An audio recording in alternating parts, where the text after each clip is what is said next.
for the Greenbacks. Greenback Nation, it's Friday night. That means the countdown to kickoff starts now. Picks it off at the 30-yard line and has some room to run. Touchdown, Greenback. And Arlie Morrell in the backfield again.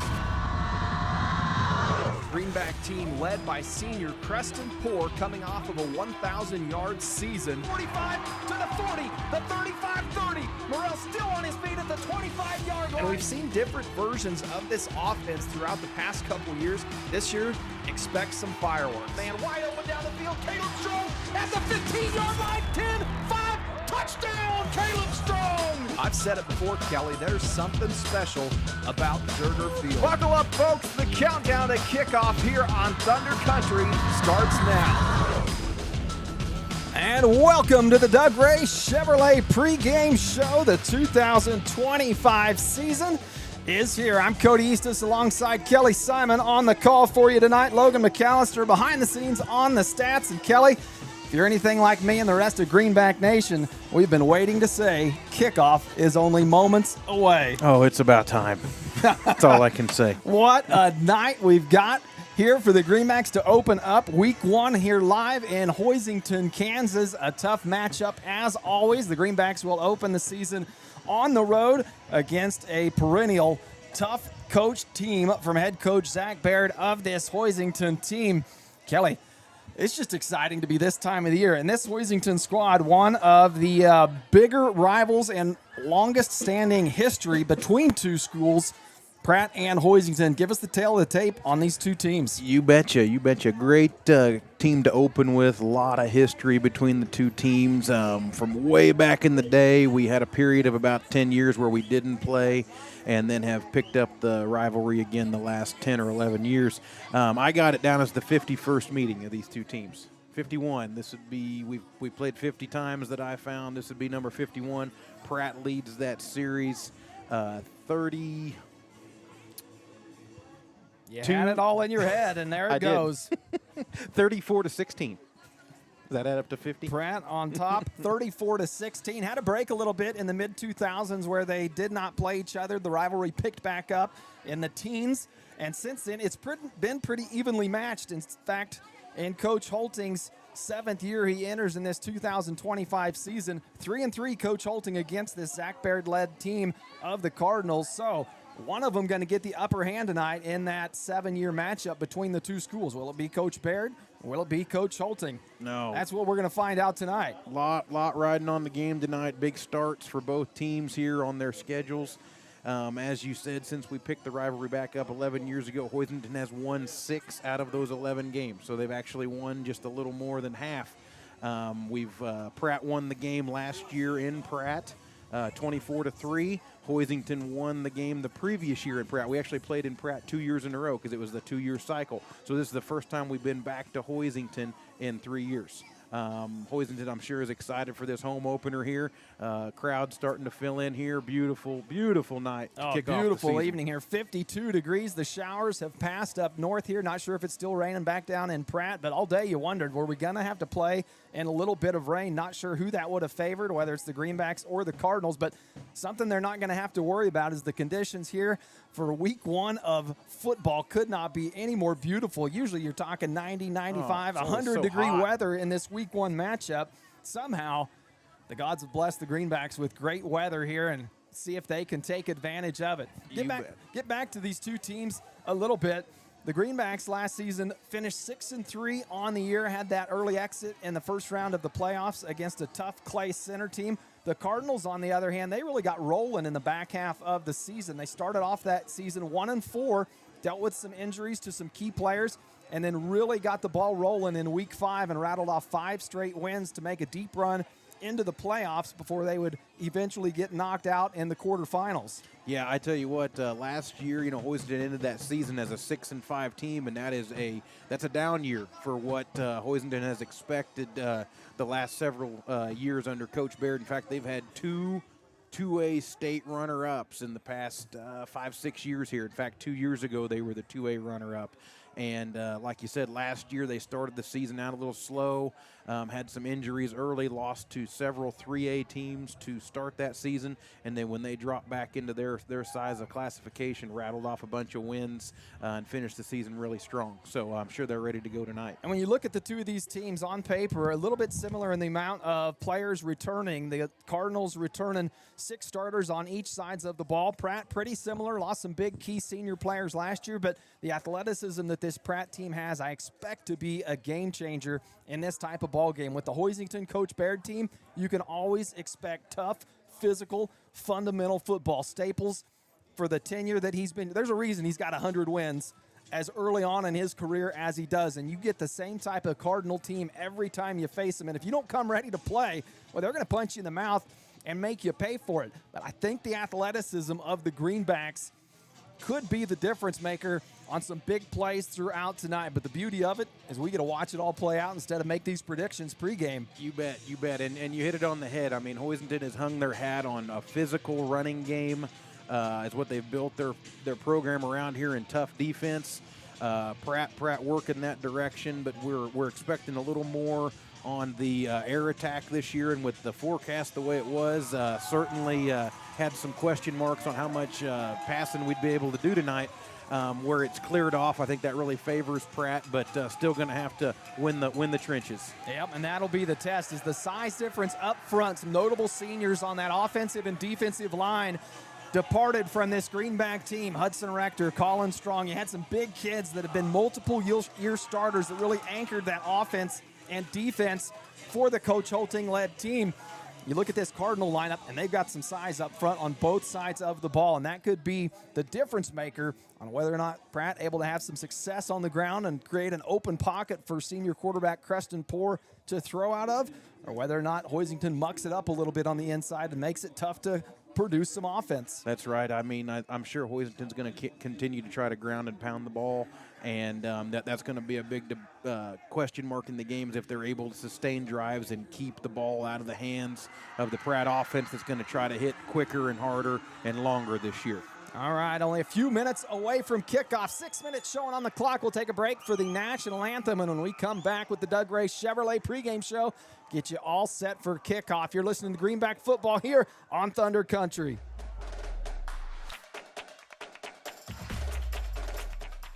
Tonight's Greenback action is brought to you by Doug Ray Chevrolet, your #1 new and #1 pre-owned dealer in all of South Central Kansas. At Doug Ray Chevrolet, we provide you with a great buying experience, plus an award-winning service department, which means you can depend on us for all your automotive needs, whether it's cars, trucks, or SUVs. From the moment you walk through our doors to the time you drive off the lot, we're here to make sure you're satisfied every step of the way. We're still doing business your way right here in Pratt, Kansas. Doug Ray Chevrolet, proud to support Greenback Athletics. When it comes to your health, trust Grace Clinic and Urgent Care in Pratt, conveniently located at 920 East 1st Street. Grace Clinic proudly serves Pratt and the surrounding area. Family nurse practitioner McKaylee Kirby provides primary care, urgent care, and sports physicals, and is accepting new patients and walk-ins. Open Monday through Friday, except Tuesdays, from 8:30 to 6, and Saturdays, 9 to noon. Call 620-388-3086 today. That's Grace Clinic and Urgent Care, caring for your family close to home.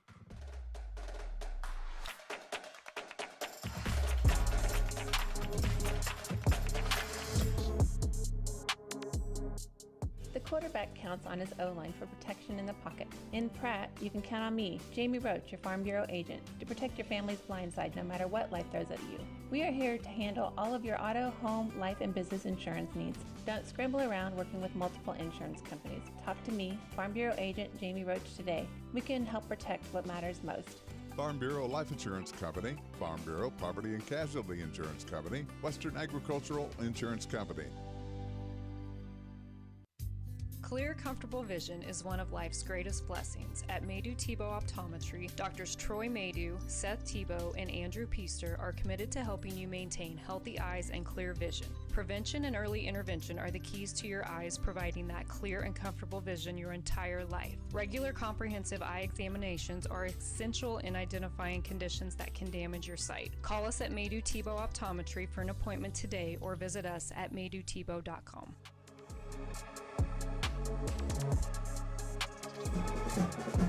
Welcome back to the Doug Ray Chevrolet pregame show. Only moments away from kickoff here in Hoisington, Kansas, as we open up the 2025 season on the road here in week 1. A beautiful rendition of the Star Spangled Banner by this Hoisington band, and you're going to hear them all night long. One thing I remember from broadcasting here is you are right on top of this hometown band, so you get the pleasure of hearing them in the background anytime they come to life. Kelly, before we get set for kickoff here, keys to the game for this Greenback team to come out with a victory tonight. Well, I think the first thing you got to do, first game of the season, you're going to have some new players on both teams, both sides of the ball, and you got to limit the turnover battle on your side. Try to win it when they have the ball. Turnovers will be a big part of the game. Field's probably still a little wet. It is not raining anymore. I think Pratt's going to have to uncork a couple of big plays. With our new offensive line, I'd be surprised if we're able to just grind them down. We're going to have to probably score some bigger plays. And then on the defensive side, we've got to control the line of scrimmage and stop their run, because their offense is designed to just grind you down the field.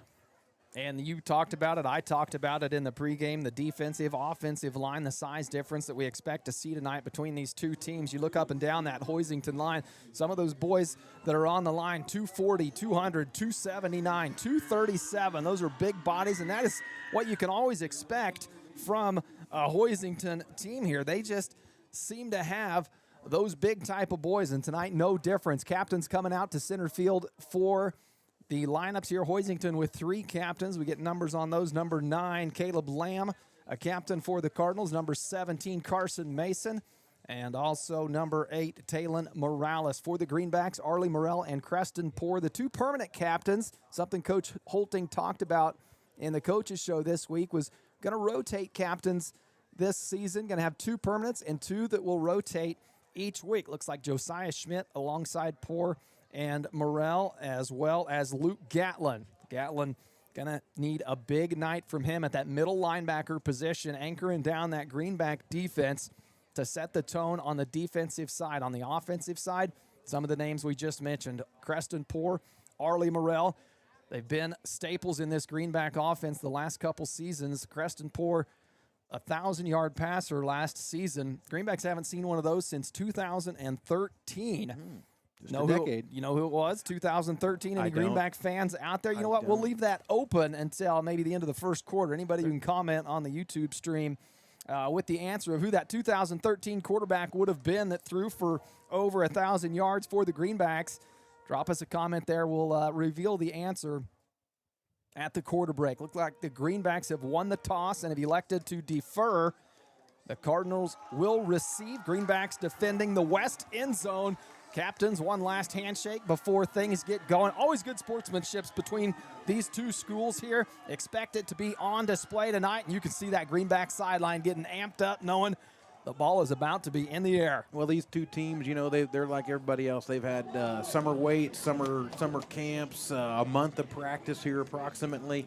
Everybody's raring to go. A lot of excitement around this first kickoff, and ourselves included. We're ready to get it going. Ready to see some live action. All these teams last week had a jamboree that they went out to. Greenbacks went out to Dodge City where they faced off against Cimarron and Dodge City. Good test to see some live reps against some other opponents, but you said it today when we were chatting. You just can't simulate game speed, game reps, game snaps until you actually get out there and snap the ball. That is 100% right. You can train, you can practice, and 3 snaps into the game, you're huffing and puffing. And there's just no other way to explain it. It just you can't replicate game speed until you're in it.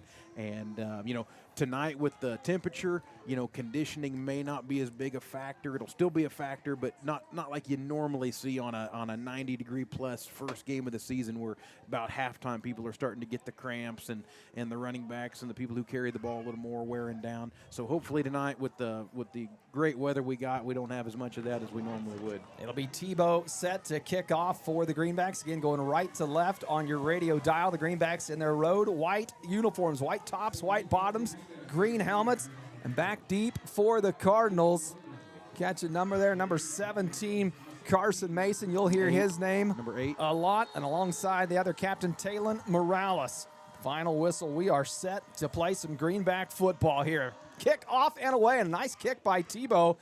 Puts Mason back deep on the left hash. Coming up the middle now. Has a seam, tackled at the 30-yard line, and that's where the Cardinals will set up shop. Cardinals in their home all-red uniforms. Red bottoms, red tops with the white number on the front and the back. White helmets with that Cardinal logo. Looked like Kyler Barker made that tackle. It worked out. He got tied up with a Cardinal and went down on the ground, and by the time he popped back up, the ball carrier ran right into him. So, and Barker, one of those players not able to play in the Jamboree, so this his first action. Be the Cardinals offense to set up shop. Split out wide, one wide receiver. Snap under center, the give up the middle off the right side of the center. Taken down at the 40-yard line. Ball carrier Brody Fanistil for the Cardinals. Nice first down gain there, about 8 yards. That'll bring up 2nd and 2 for the Cardinals. Already near midfield after that decent return. And an 8-yard carry there. 2nd and 2. I'd like to think the Cardinals going to keep it on the ground here. Once again, quarterback under center. The give up the middle. That veer offense tackled in the backfield. That was who we mentioned, number 73 for the Greenbacks, Luke Gatlin. We talked about him as a captain. Comes firing into the backfield. Had a Hoisington player lose a helmet there. I saw something go flying. And he'll have to come out of the game after losing that helmet. So nice stop there by Gatlin to give him a 3rd down here. This is something, if you can get another nice stop on 3rd down here, Hoisington probably going to have to punt the ball on their half of the 50. Didn't give him much of a loss there. They're going to say no gain, so 3rd and 2. Packed backfield, the veer again, left of center, tackled just after the first down marker. It will be a first down for the Cardinals. Ball carrier Taylon Morales on the carry there, picked up just enough for the first down.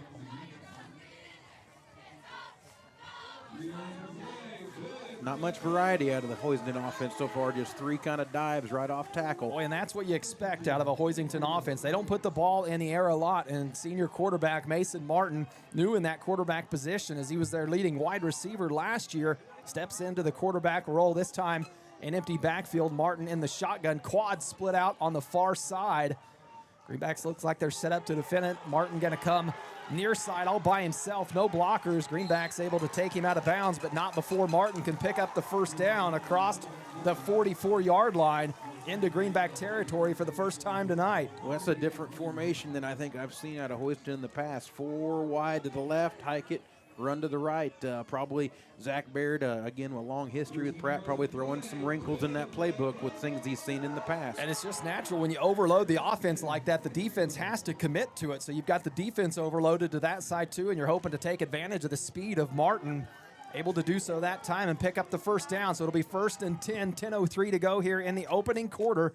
Cardinals on the 44-yard line in Greenback territory. This time Martin back under center. Man in motion is Bryant. They're going to pitch it out to him far side. Gets past the hash. Has some room to run across the 30. Pushed out of bounds at the 28-yard line. And another Cardinal first down.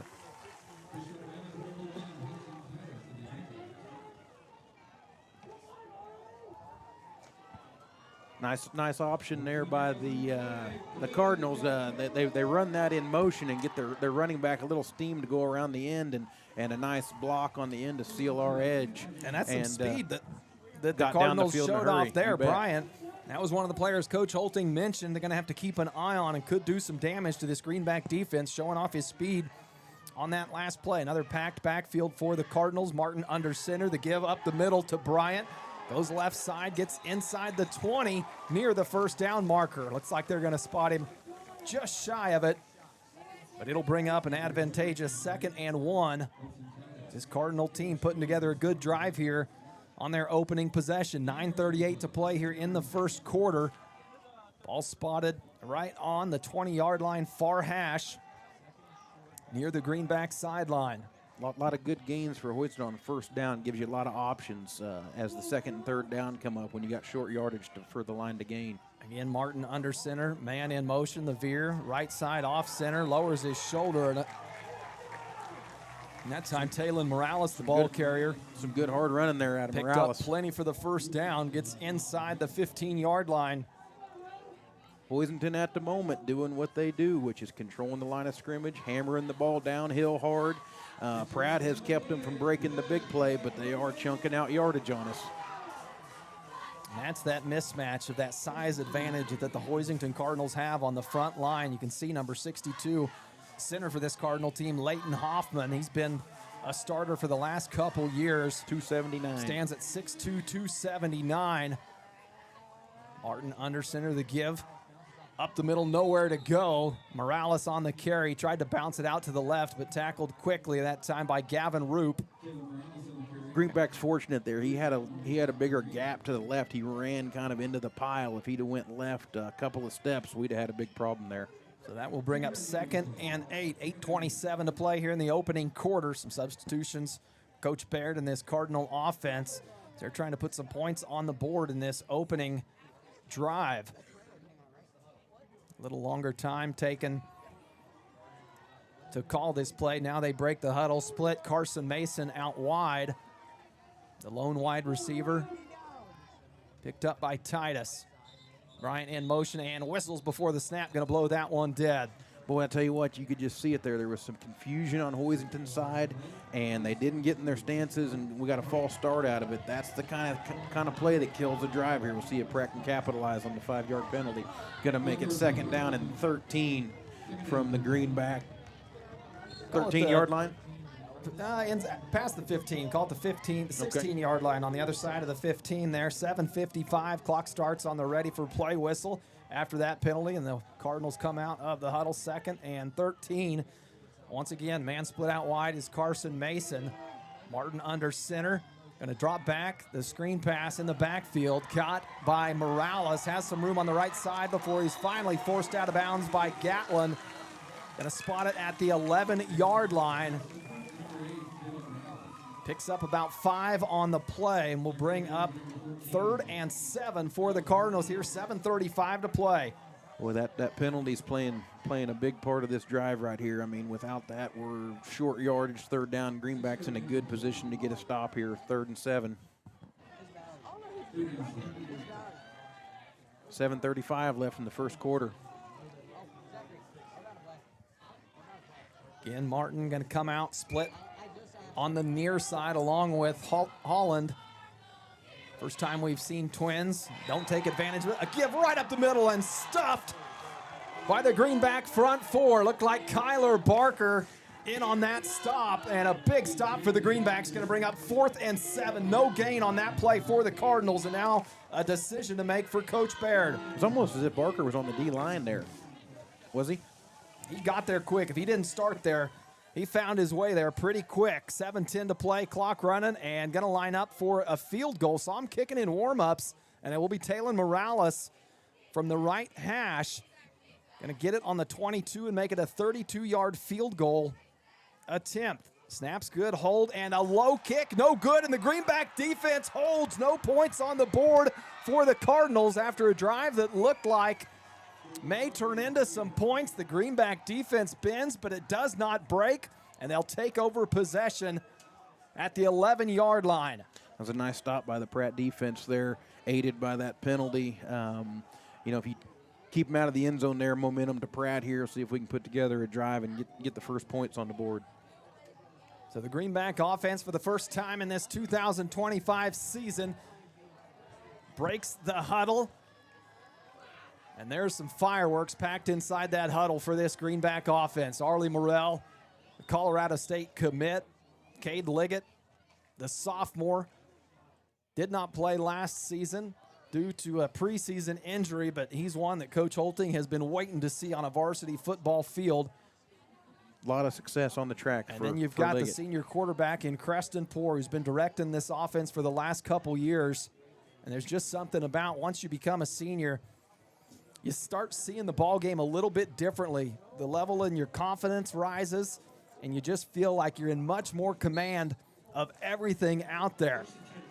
It'll be 1st and 10 for the Greenbacks. Ball spotted right between the hashes at the 20-yard line. It'll be Poor and Liggett in the backfield. Snap goes to Liggett, going to work right side, has a hole, now cuts it back up the middle, right hash. There's the speed and the power from Liggett, drags a man down to the 45-yard line. Going to spot him at the 46 in the opening play. A Cade Liggett 26-yard pickup to get the Greenback backs off the wall from that end zone. Absolutely. Great run by Liggett. Good push by the offensive line. Just a shoestring away from scoring there. Boy, he dragged a Cardinal or two with him. Finally one able to take him down, but much better field position now for the Greenbacks on the far hash mark at their own 46-yard line. Poor in the empty backfield now. Gives the handoff on the counter man, Hudson Titus. He's got some speed as well. And another Greenback first down across the 50, all the way down to the 40-yard line. That's that single wing. We're running one direction, come back the other. Some misdirection in that offense. And if you're not tech sound on the defensive side, you can really get walled off easy. And Titus, not one of those names we mentioned in the pregame show, not due to the lack of his productivity. Just there's so many on this Greenback offense that are playmakers. Titus, another one of those players, though, not able to play varsity ball last year due to a transfer rule. Finally able to get in the varsity lineup, and we expect big things out of him. Poor going to drop back, quick drop, tried to find Roop on the near side for a quick 5-yard pickup. Nothing there, and Greenbacks wanting a flag for a late hit, but not going to get it. I saw Poor go tumbling after the play, but no call. Maybe yeah, didn't see the Cardinal that came in to deliver the hit, but that's what you're going to expect. No, I don't think there was anything dirty there. That's just tough-nosed physical football, and that's the way Coach Baird coaches these teams. Yep, and both teams always play each other tough. I mean, that's just been standard in the history between the two, and we're seeing it here in the first two drives tonight. 5:57 to play here in the opening quarter, scoreless as the Greenbacks have picked up a couple quick first downs. 2nd and 10 at the Cardinal 42-yard line. Snap to Liggett, going to take it right side. Tries to find a hole. He does, up the far sideline. The 15, down to the 10, finally pushed out of bounds. Boy, he hits that hole fast, and when he does, he turns on the Jets. The fastest 200-meter time in the state of Kansas last year as a freshman, and now he's putting it on display on the turf here. Another big pick up for sophomore Cade Liggett. A nice drive by the Greenbacks here, just doing it mostly on the ground. Tried one pass, but a lot of success over that strong side of the Greenback offense. The Greenbacks now inside the BTI green zone. Ball spotted at the 10-yard line. Fresh set of downs. Once again, Liggett and Poor in the backfield. Roop split out on the near side. Liggett going to take the snap. Tries to cut it back up the middle. Not much there. And swarmed by about 4 Cardinals. See if they spot him. Any gain. Doesn't look like a gain on that play.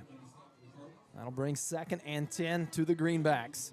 Our question is, you rattle off some of those big, long, explosive plays, you can expect the Cardinal defense to really tighten up here in their own red zone. The Greenbacks have the offense to finish off this drive and put the first points on the board. 5:18 to play. Still scoreless here in Hoisington, Kansas.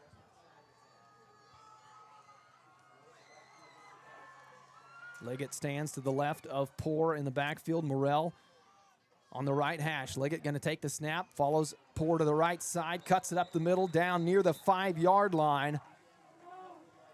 That'll bring a 3rd and 5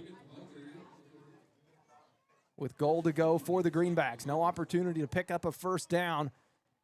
This set of downs started right at the 10-yard line. 4:45 left in the first quarter here. A lot of up and down the field for each team, but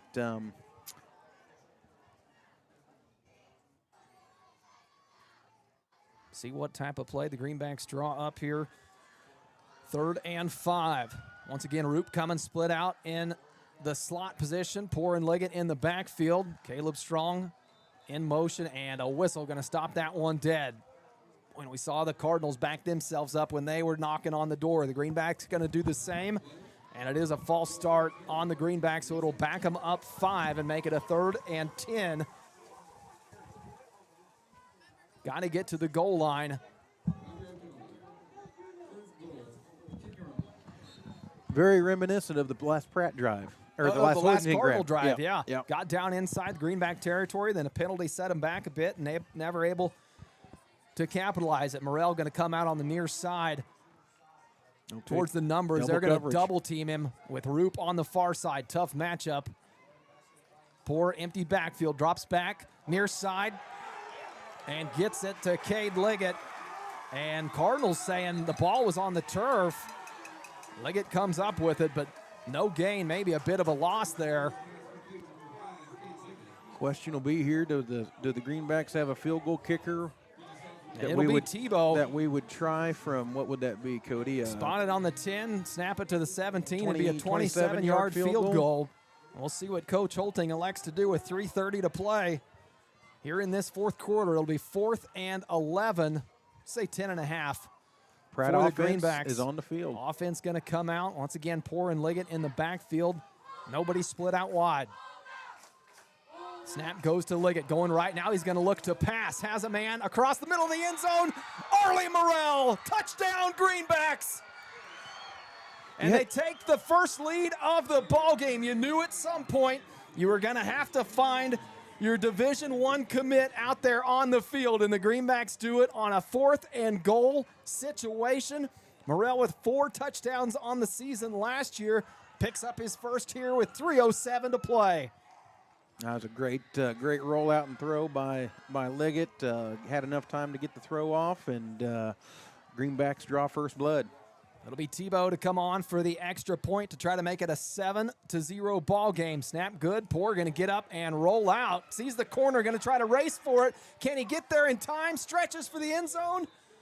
No signal, and there it is, the signal. 2-point conversion successful. Boy, that was as close as it can get. Poor having to lunge for that pylon and met there. Looked reminiscent of the Travis Tice reach on the 2-point conversion in triple overtime. Yep. The Pratt fans would love to forget. That time, Poor gets in successfully, and the Greenbacks take a lead. 3:07 to play. We'll be back in 60 seconds.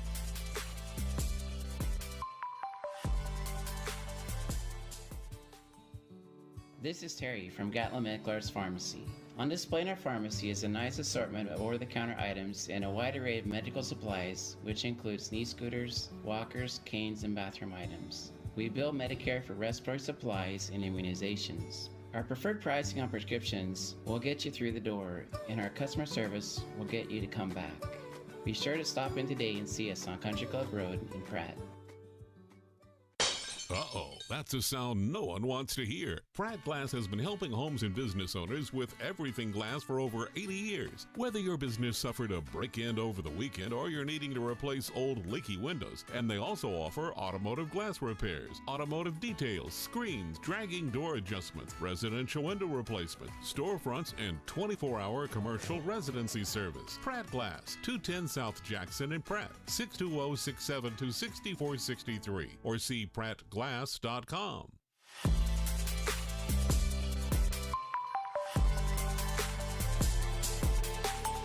Welcome back to Hoisington, Kansas. Greenbacks on top, 8-0, 3:07 to play after the touchdown from Liggett to Morrell. And then Poor with the successful 2-point conversion. Deep kick by Tebow, in trouble by the Cardinal up man to field it. Carson Mason, though, regains his feet across the 20-yard line and finally brought down on the sideline after recovering nicely. Looked like had some trouble handling that ball, scooped it up, got down the field, and turned it into something positive. So the Cardinals will start this possession, their second of the night, at the 22-yard line with 3 minutes to play here in this first quarter. Kelly, we've seen both teams now a chance to have their offenses on the field. What did you see in those first 2 drives? You know, kind of what we expected. Hoisington grinding and Pratt hitting big plays. A little bit of a grind to that, but Pratt finished their drive. Hoisington didn't. That's the difference. Martin under center. The pitch out wide to Bryant, trying to take advantage of that speed. And, boy, he's got no one in front of him. Gets across the 40, the 50, the other side of the 50, and down to the Greenback 38-yard line. Well, that was a nice play by Hoisington. They faked the dive really well, and a lot of the Pratt defense came for it and then ran the option toss around the left end. And when you run that veer so effectively the way Hoisington does, it opens up those other option plays that you can run out of it. It's almost that triple option type of offense. The quarterback can keep it, ride that line down the field, horizontally. He can pitch it out or hand it up to that veer man. That time the pitch out wide to Bryant, and a big gain, the biggest of the night for the Cardinals with 2:50 to play. First and 10 on the far hash, ball spotted at the 39-yard line. They give up the middle to Fanistil. He's going to drag a couple Greenback defenders for 8 yards before Morrell's finally able to take him down. Morrell had to hurdle a guy to get on his back there. That was impressive. Second down and 4. Another 6-yard pickup by this Cardinal offense. Once again, it's that big front five of this Cardinal team. It's able to move this Greenback defensive line to this point. Mason split out towards the near side. Fanistil in the backfield. Martin under center, the pitch out wide. Give is to Klug. He'll come across the sideline, cuts it back upfield inside the 15. Morales on the carry that time for the Cardinals. And another Cardinal first down. This Cardinal offense has shown that they're capable of chunking out big plays as well. Now another good hard run there by Morales. Actually, he cut back and hit one of his own guys. Had he not hit his own guy, he might have scored there. But, you know, Pratt defense they're giving up yardage, but they're giving themselves another chance to get a stop here. They're still not in the end zone. Under 2 minutes to play in this opening quarter. It'll be first and 10 for the Cardinals, now inside the 20-yard line. Ball spotted on the near hash at the 18 of the Greenbacks. Mason split out wide, Martin under center. Fanistil the lone back in the backfield. Bryant in motion, the give to Fanistil. Hit early, but still able to pick up a positive 3 or 4 yards before he's finally brought down. And Madden Wilson comes up with the football, but the whistles had already stopped. That's a player we haven't talked about for this Greenback team. Madden Wilson did not play last year for the Greenbacks, decided to come out this year, and boy, what an addition he has been for this Greenback team. Coach Hoisington has just talked with great praise about the senior Madden Wilson and what he's brought to this front four on the offense and the defensive side. Yeah, certainly some size. That's something we didn't have a lot of this year, so we're going to need all we can get. Going to be second down and 7 from the Pratt High 10-yard line. Look at that front four for the Greenbacks: Sebastian Beach, Josiah Schmidt, Arlie Morrell, and Madden Wilson, trying to keep the Cardinals out of the end zone. The Martin going to keep it on the option, has a shot at the end zone and gets across it. Touchdown Cardinals. Mason Martin on the 8-yard scamper will make it a 6-8 ball game. Extra point or 2-point conversion ensuing. We'll see what Coach Baird elects to do. He's signaling kick the extra point to try to make it a 7-8 ball game with 41 seconds to play in this opening quarter. Interesting there. Going to take the point in the coach's eyes and not try to tie the ball game. I guess there's a strategy to everything. Attempt that field goal on the opening possession, and it was a low kick by Taylon Morales. Sets up for the extra point again. Mason on the hold, kick up, this time right through the uprights, and it makes it an 8-7 ball game. Greenbacks on top, 41 seconds to play here in the opening quarter. We'll be back with more Greenback football. Are you interested in building a new home or remodeling your current one? If so, give J.A. Knight & Sons a call today. This is Chase Golly with J.A. Knight & Sons, and we are the area's premier general contractor and have been serving the Pratt and surrounding area for over 50 years with superior quality and attention to detail. We specialize in high-end residential and commercial construction and have now expanded our services to include pre-engineered metal buildings. J.A. Knight & Sons is a proud supporter of Greenback Athletics and would like to help turn your next dream into reality.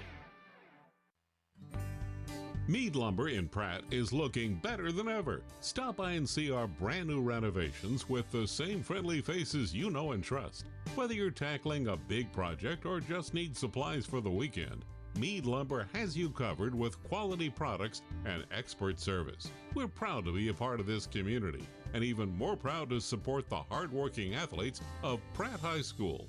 Mead Lumber, building relationships, building Pratt.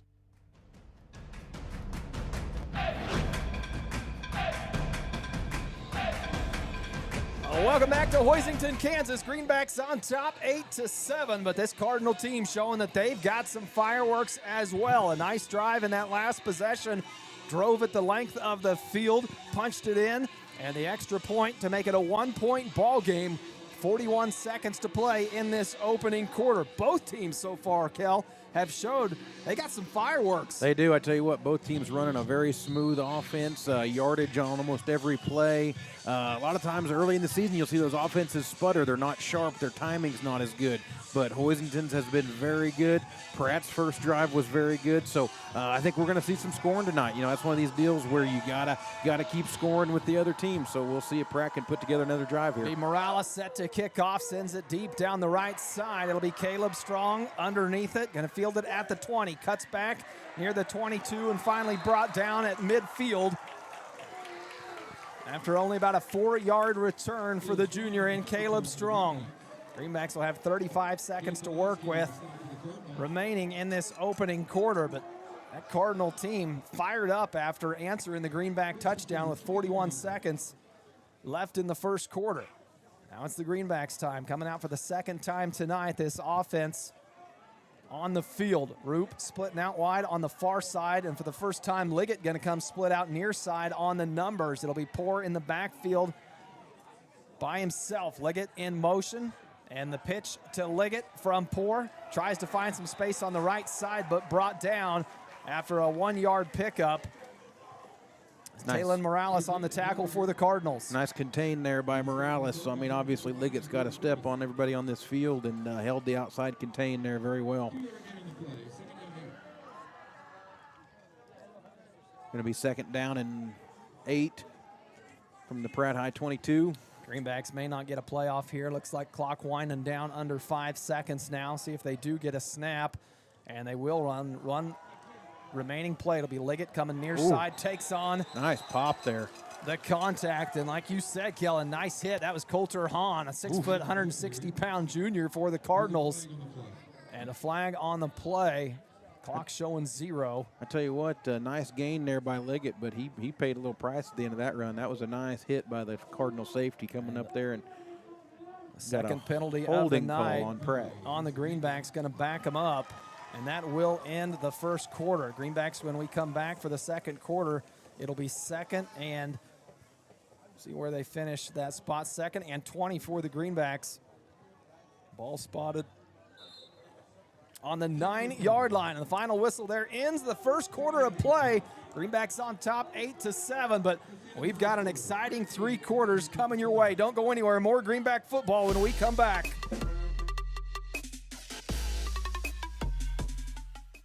Are you a sports fan looking for a great place to grab a bite to eat? Look no further than Legends Cafe, located in Pratt, Kansas, on Highway 54.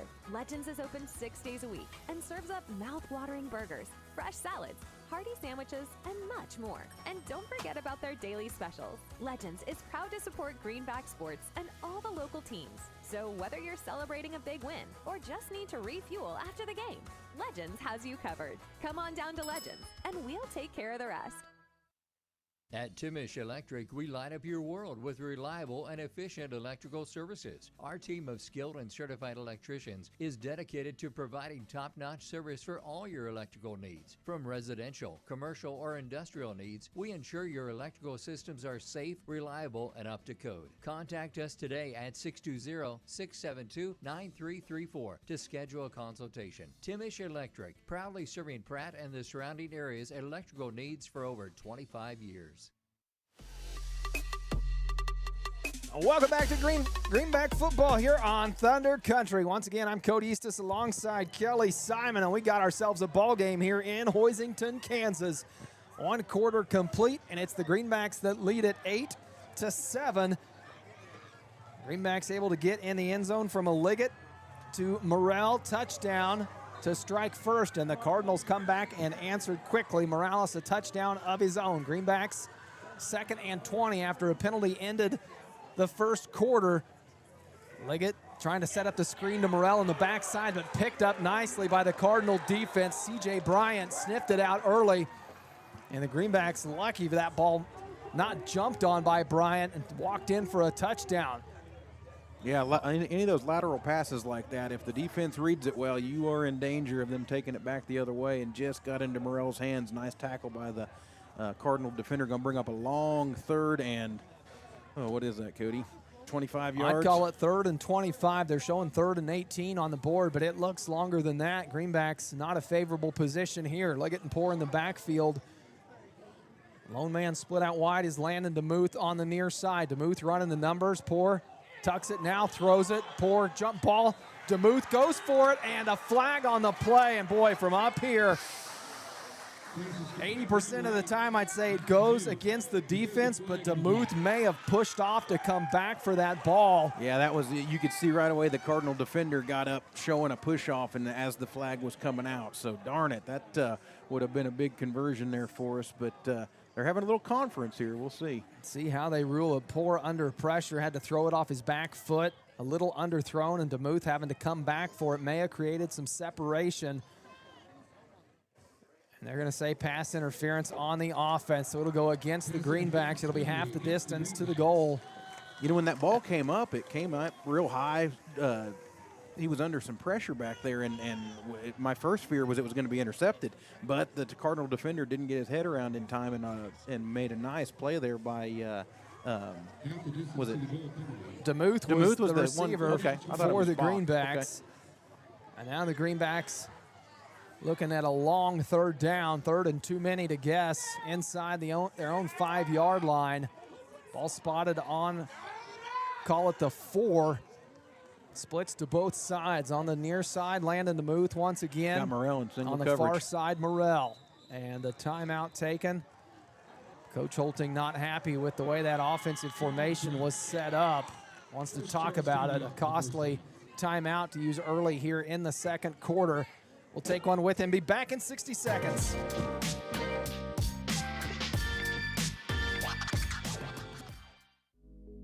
For your fine dining experience, be sure to stop at Club D'Este in downtown Pratt, Western Kansas's premier steakhouse for over 50 years. They'll serve you the best with their friendly, attentive staff and home-cooked meal you desire. Also offering a full range of entertainment with live music and karaoke weekend nights. So come for food and stay for fun at Club D'Este in downtown Pratt. Open 7 nights a week.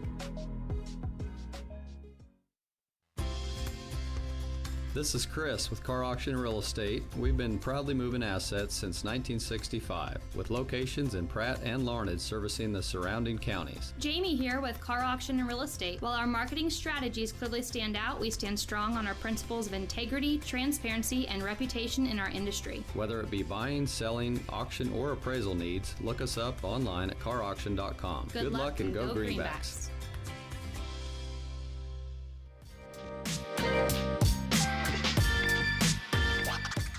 Welcome back. 2nd quarter, 10:52 to play, and the Greenbacks backed up in their own end zone. 3rd, and we'll call it 25. Poor the lone man in the backfield, going to look for the deep ball down the far sideline. Morrell goes up and gets it right at the sticks, and a whistle on the play as the flag comes out. May have cut his legs out from underneath him. Is that illegal? And this is a big call. Morrell looked like he may have been close enough to pick up the 1st down regardless of the penalty. See where they spotted out. Boy, that far official has his heel right on the 1st down marker, but the penalty on the play may be the deciding factor. Once again, the white hat and his crew will huddle up, talk it over. What a play for Morrell to come down with that ball. Still no signal on what that flag was coming down, and no signal whether or not that was enough to pick up the 1st down.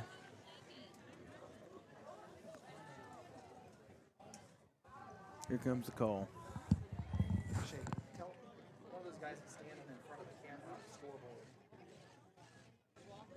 Looked like pass interference on the defense is what they called. And they are going to call it against the Cardinals, so the spot won't matter. Well, now they're backing it up and going to walk it.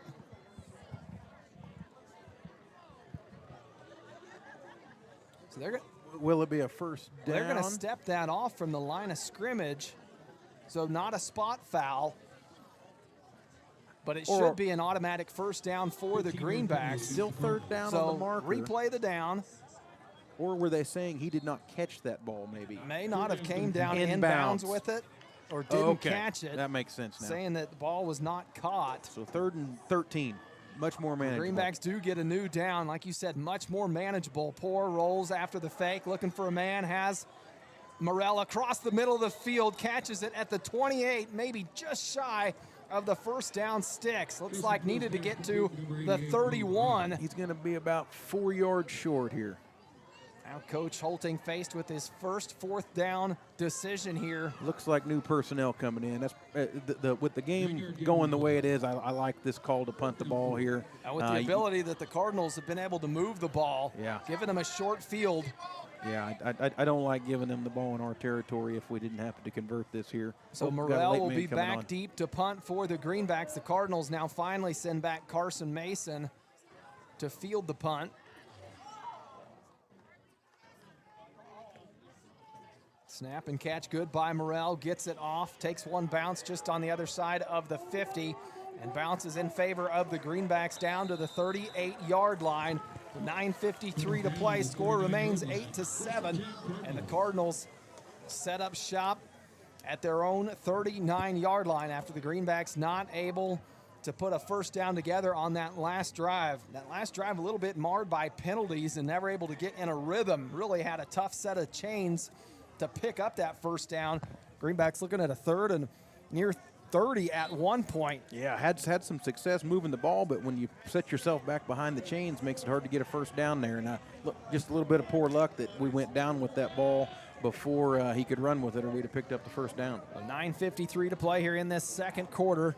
Cardinals trail by 1, 7-8. Your score, man in motion. Now Martin going to drop back, look downfield, has a man caught by Mason Barton at the 35-yard line, tackled at the 30, and a flag in the backfield, though. So Hoisington seems to think this is a late hit on the quarterback. We'll see what the call is. Early on in this ball game, Poor thought he may have been awarded one of those, and it was not. Didn't see that one, had the eyes downfield when that ball was released.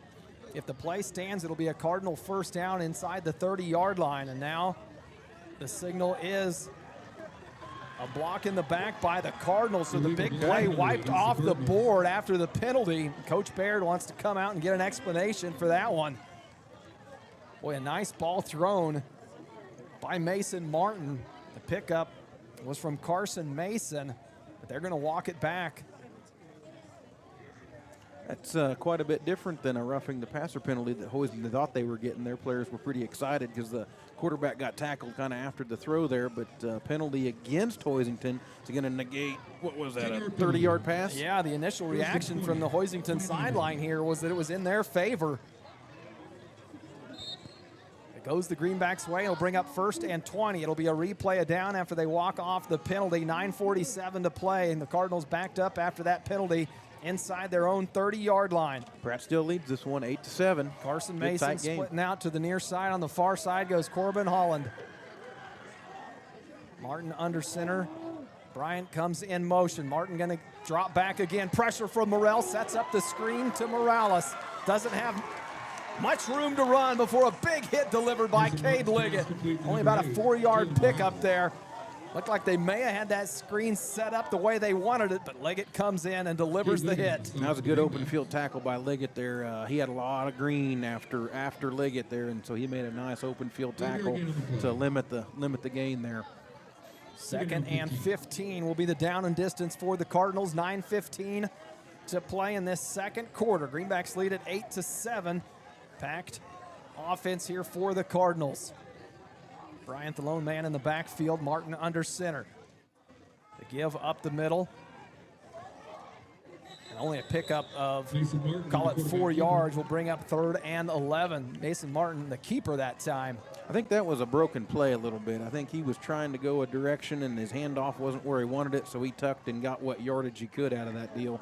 Made it a 3rd and 10 and a half, Back to a little more manageable. Near the original line of scrimmage here with 8:40 to go in this second quarter. Greenbacks hanging on to an 8-7 lead, but this Cardinal team has shown that they can strike. Be a big stop for Pratt to get the ball back here. Big down here. 3rd and 10 if you can force a 4th down decision here. And that quad formation we saw early on, out again on the near side here. 4 receivers set out wide. Last time they took advantage of that offset defense and ran it to the far side. Coach Holting and his defensive coordinator, Kendall Miller, want to take a timeout to talk about it. We'll be back with more Greenback football here in 60 seconds.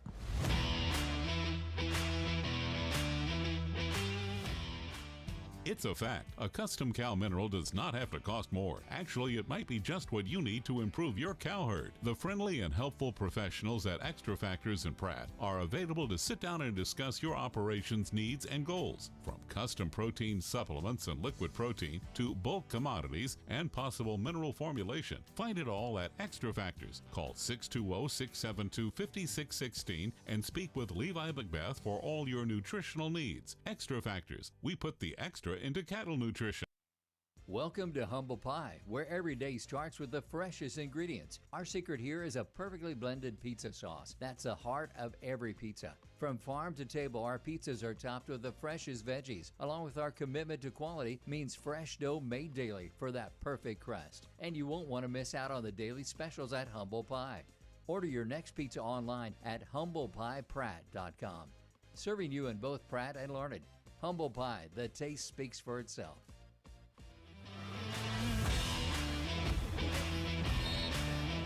Welcome back. 8:16 to go here in the second quarter, and a big down for this Greenback defense. 3rd and 10 for the Cardinals. The quad formation was split to the near side before that timeout. Coach Holting wanted to take a timeout, talk about it. Now we see it on the far side. Martin drops back, throws the deep ball down the far hash, has a man just overthrown. And it'll be 4th down for the Cardinals.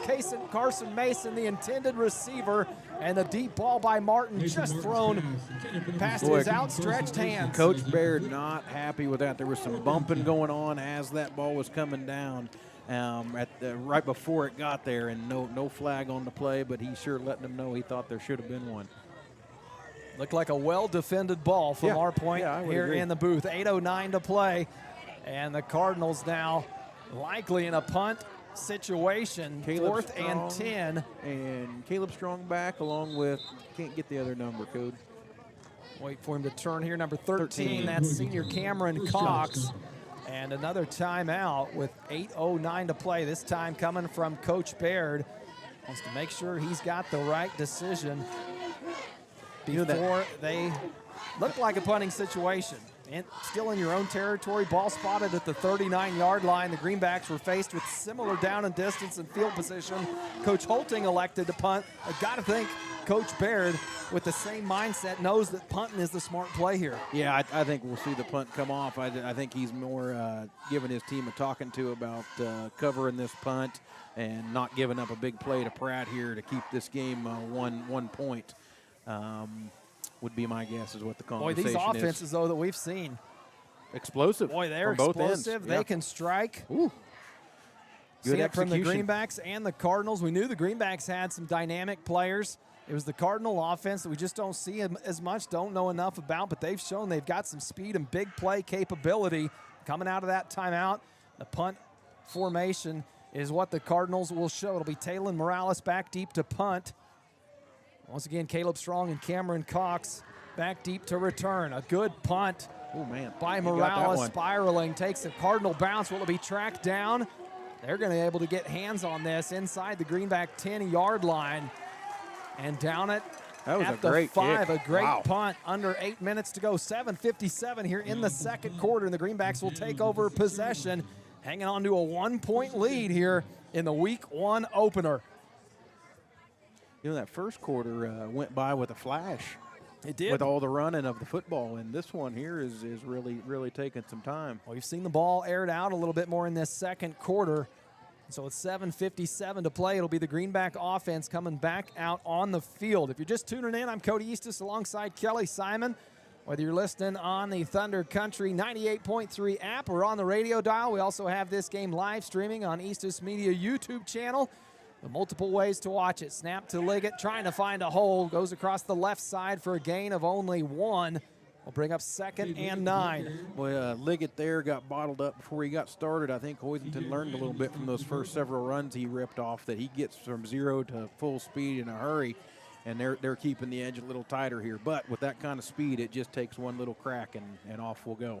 So it'll be 2nd and 9. 7:28 to play for the Greenbacks. Roop on the hash on the near side.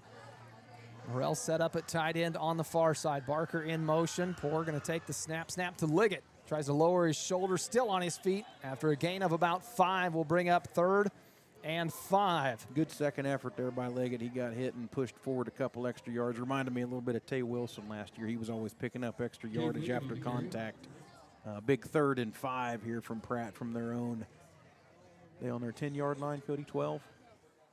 Looks like just about the 11-yard line is where they have that spotted, just inside the far hash. So a big 3rd down play here for the Greenbacks. We mentioned that 1,000-yard passer earlier. We forgot to reveal it at the quarter break.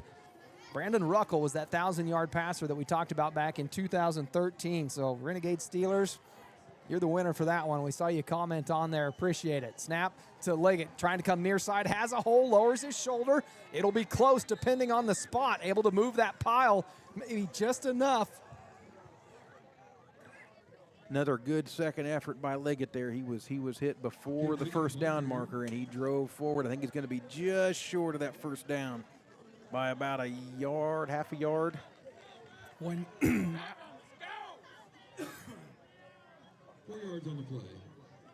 Going to be a big decision here for Coach Holting. Is he going to go for this inside his own 20-yard line, 4th and a yard? Do you hard count and see if you can get him to jump off sides? It wouldn't shock me with the short yardage here and as hard as Liggett's driving his legs to see him actually go for this ball. So here. Big decision here for Coach Holting in this Greenback offense. 4th and 1. Liggett in motion and whistles once again a timeout from Coach Holting. This is the type of play, and the result of the play could determine the outcome, at least of this first half. Oh, looked play like clock they was were running out. Running close to that play clock, so not wanting to take the 5-yard penalty wisely. Coach Holting takes our last timeout. His 3rd timeout. 5:39 to play. We'll keep it here over the break. Greenbacks, when we come back from the timeout, a big 4th and 1. That time looked like they had Liggett going in motion before that ball was snapped or before the timeout came in from Coach Holting. You got to think you need 1 yard. So far, Liggett's been pretty powerful up the middle, but drawing something up maybe a little different there. I would have guessed we were using Liggett as some sort of a decoy to pull some attention away and then get the first down with a quick run by. I don't even know who was in the backfield there. Was it just Poor and nobody Barker? Else? Barker's usually the down back, the blocking back in this formation from what we've seen so far tonight and in the preseason. And you hate to put the ball in the air where you're at here, but, I mean, Arlie Morrell, a wrinkle here. You mentioned Morrell. He's lined up in the backfield alongside Cade Liggett. So Poor not in the backfield. It's Morrell and Liggett as we come out of the timeout. Big down here. Morrell's going to take the snap, goes to his right, has enough for the first down across the 20-yard line, and a big 5-yard pickup from Arlie Morrell. Went with the power package there, didn't we? Only had 16 carries last season. Don't see him in the backfield very often. 107 yards on the season on the ground for Morrell. Not typically what he's known for, but that time needed a big 1 yard. Why not give it to your biggest and most powerful player? Well, you're figuring at 6'6", if he gets hit at the line of scrimmage, you ought to fall forward for a yard, right? That time picked up more than a yard. It'll be 1st and 10 for the Greenbacks. Ball spotted on the 21-yard line. 5:11 to play here in this second quarter. They lead it 8-7. Now back to the traditional offense. Poor and Liggett in the backfield. Poor going to drop back, 3-step drop, looking for a man deep down the far hash and just over the hands of Landon DeMuth. Incomplete. Will bring up 2nd and 10 for the Greenbacks. Liggett's pass intended for number 8, Landon DeMuth. Excuse me, Liggett on the pass. 2nd down 10. Who was our intended there? I think it was Poor on the pass there. They had Liggett rolling out in motion. I think Poor threw it to DeMuth, yeah. But Hoisington's defense tightening up just a little bit here from those first couple drives. Sometimes it takes you a little while to feel your way into a game about how the offense is going to block you and run, and they're kind of settling in. But we still got the big wheels back there that could pop something open at any time here. And I don't know how many times you've said it, Kelly, and it's to state the obvious, but picking up just a few 3, 4, 5 yards on that first play makes a huge difference looking at a 2nd and 6 versus a 2nd and 10.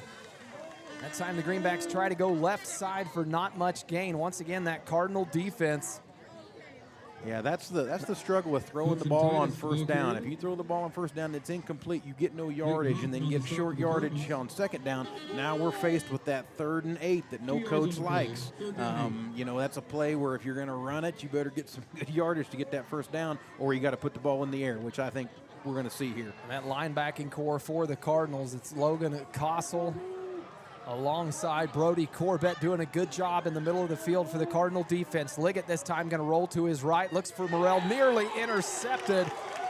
That's good defense Logan there. Logan Kossel, just mentioned, jumped in front of that pass to deflect it. Yep, they had a feeling that was going to Morrell there, and he was in his back pocket the whole time. Nice defense.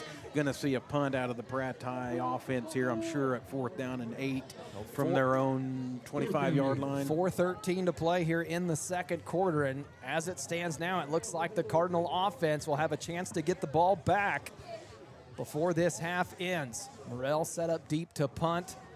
The Cardinals now sending back Carson Mason as the return man. Snap high, Morrell able to go up and get it, gets the punt off. A good punt from Morrell. Mason fields it at the 45, has some blocks set up on the near side, trying to get to the sideline. Finally forced out of bounds by Caleb Strong at the Greenback 40. So into Greenback territory with 4:03 to play. I tell you, we are lucky Morrell is 6'6" with a good basketball vertical, because that snap was high and he had to jump to catch it. It was a high snap. Any other Greenback out there on the field may have had trouble going up and getting it, but Morrell, the 6'6" senior, no trouble at all. Able to bring it down and get off a nice kick. A good return from the Cardinals that time by Mason. Sets them up at the Greenback 43-yard line with 4:03 to play. Martin under center. Morales in the backfield to give to Morales. Veer off the right side. Picks up about 6 yards for a good first down pickup. We'll bring up 2nd and 4. I tell you, there's some good physical play happening in those trenches. I just saw a Hoisington guy grab one of ours and drive him backwards onto his back. I mean, they're firing out and hitting. I like it. Trying to take advantage of that oversized front four that we've talked so much about. Clock continues to wind. 3:37 to play here in this second quarter. 2nd and 4 for the Cardinals. And with 4 minutes left in the half, we're starting to think, halftime Pratt will get the ball coming out of the second half. Martin, the veer again, right side. Bryant tackled at the line of scrimmage. 3 Greenbacks there. Morrell, Schmidt, and Gatlin all bring him down for no gain. It was a good stick by the Pratt defense. Stood him up right where he grabbed that ball, and going to make him convert a 3rd down and 2 here. Clock nearing the 3-minute mark. 3:05, a 1-point ball game here in Hoisington, Kansas on a beautiful Friday night. 52 degrees. Oh, can't get any the better. rain is out of the forecast. Stopped at about 5:30 here this evening and has turned into a wonderful evening. Big 3rd down play here for the Cardinals. This time Martin in the shotgun, gonna swing it out wide to Bryant, has some room trying to get to the side, cuts it up after picking up the first down, finally forced out inside the 20. That time Bryant just taking advantage of his speed and able to seal off that outside of the Greenback defense and get to the edge. Stretch that play out. That's a dangerous play to run there from Hoisington. That's a really easy play to hold on when you're down inside Pratt's territory with a 3rd and 2 with that play stretching to the sideline. Really easy to get a holding call there, but they did it good enough to convert the first down inside our 20-yard line. Pick up right the first down. Line. Cardinals break the huddle and will send Mason out wide near the numbers. Under center, Martin steps back now, going to keep it himself up the middle. Still a pickup of 5 for this Cardinal offense, and once again have just proved that they can chunk out 3, 4, 5 yards and keep those chains moving forward. No, that's just good football. They run downhill hard, extend after the contact, and Pratt's had their handful stopping them, but they've been able to do it to this point. We'll see if we can get another red zone stop. So this Greenback defense, its backs against the wall again. We've seen it bend and not break on the opening possession. Can it do it again here? Once again, Mason split out on the near side. Bryant goes in motion. The veer to Bryant. Lowers his shoulder, nice hit, and advances the chains for another Cardinal first down near the Greenback 5-yard line. It'll be 1st and goal. 1:53 left in the half here. See if the Greenback defense can harden up inside the 5-yard line, get us a stop. Continues to run. If you're Coach Baird, you'd love to take as much time off of this clock if you're going to punch the ball in before you give it back to the Greenbacks and give them an opportunity before the halftime mark. First and goal for the Cardinals from the 5-yard line. Give to the left side, up the middle. No signal yet. Touchdown Cardinals to take their first lead of the night at the 1:24 mark here in the second quarter. Make it a 13-8 ball game. I'd be curious if Hoisington tries to go for 2 here and make it where Pratt would have to make their conversion. A 2-point conversion would make it a 15-8 ball game, but lining up for the extra point again. Okay. Will be Morales, successful on his last attempt to try to add on the extra point. Snap and hold good, kick away from Morales, right through the uprights. And the Cardinals tack on one more to make it a 14-8 ball game with 1:24 to play here in Hoisington, Kansas. When we come back, it'll be the Greenbacks receiving with 1:24 to play. Don't go anywhere. More Greenback football coming up.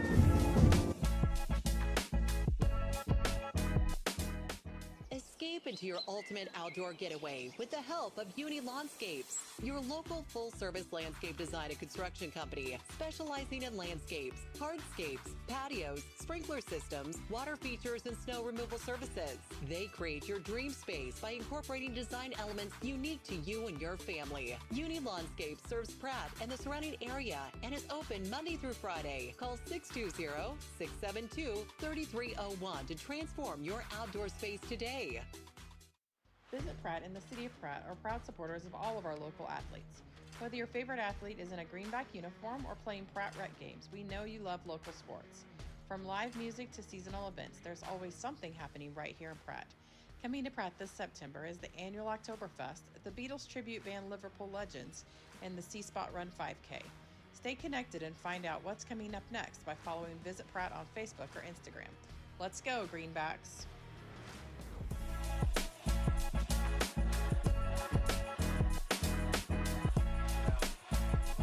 Welcome back. 1:24 to play here in the second quarter, and the Cardinals have taken their first lead of the night, 14-8.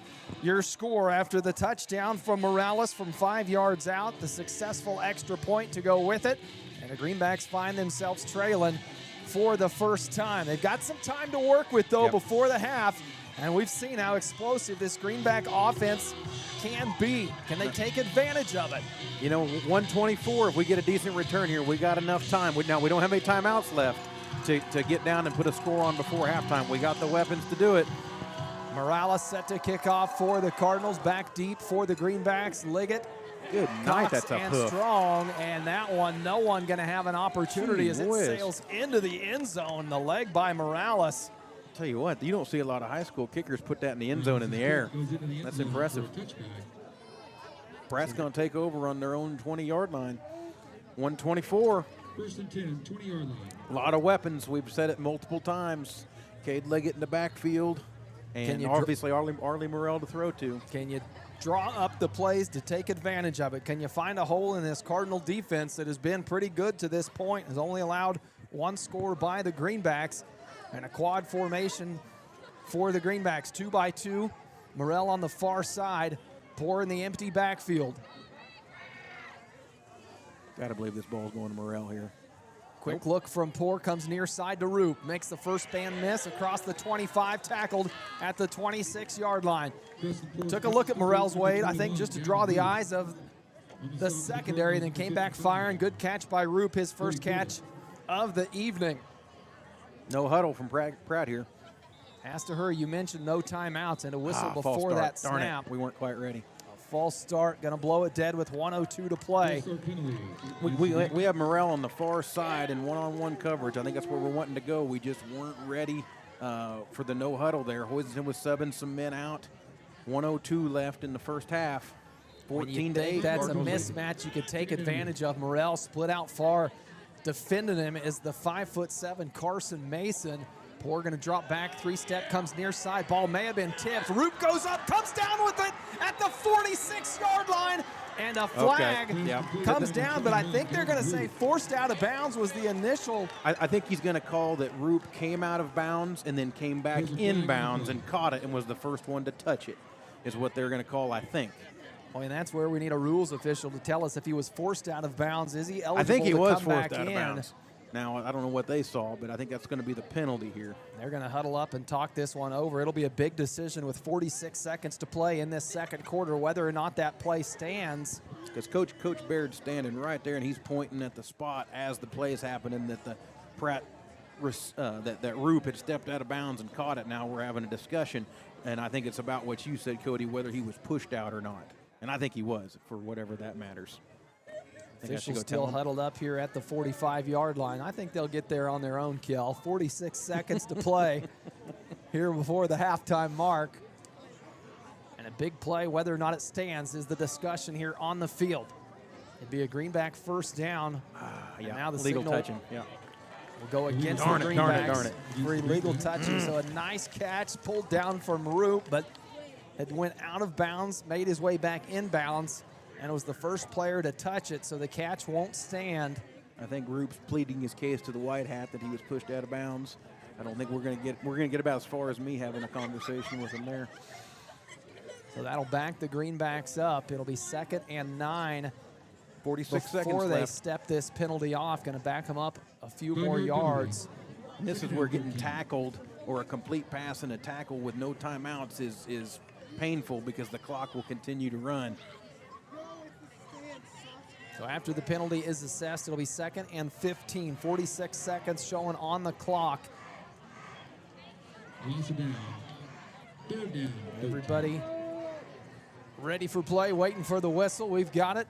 2-by-2 formation here for the Greenbacks. Poor once again, empty backfield. Morrell, the big target on the far side in the slot on the hash. Poor looking for it, has to tuck it and run. Tackled at the 15-yard line. Hoisington take a timeout.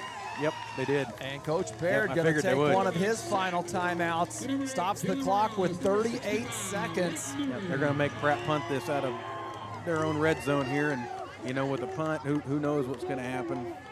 That's why Hoisington took that timeout. Well, now I was saying that down and distance before. They must have changed that yardage marker. I thought it was 2nd and 15.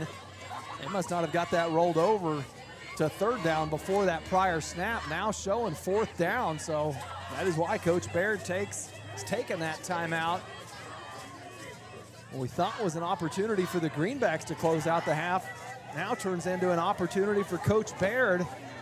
Yeah, depending in the next 40 seconds here. That's one of those deals where when that penalty got called back on us, you know, instantly it flips to, hey, with 46 seconds left, if we can get a stop here, we'll make Pratt punt the ball back to us. And, you know, they'll probably send some people after the punt or in a punt return. So, you know, obviously the pendulum swings over to Hoisington having a better chance at a big play here. Cardinals likely to get the ball in decent field position here. And we saw Mason on the last punt return able to pick up a good chunk of yards after the catch. Hoisington with one timeout left. It'll be Morrell back deep to punt for the Greenbacks. A bit of a high snap on his last attempt, able to bring it down and get off a clean punt. And the snap crucial here for the Greenbacks. It will be Mason, comes back deep, sets up near the 45-yard line to field the punt from Morrell. Snap good, Morrell goes up and gets it, sends a punt off, backs Mason up a little bit, fields it with a fair catch signaled at the 48-yard line right on the Cardinal logo with 33 seconds to play here in the second half.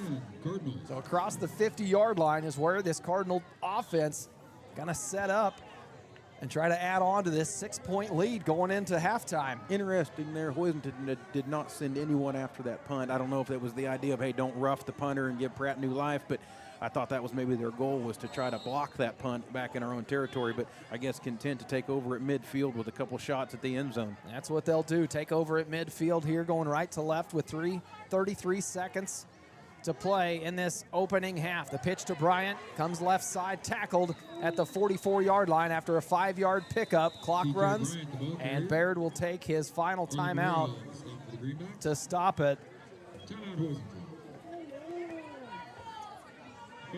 26 seconds. 26.8 seconds showing on that clock. We'll keep it here Don't want to miss anything coming back. No, we don't. It's been a fun final first half. 26 seconds. Boy, it has. A lot of action in this game. Both teams playing well.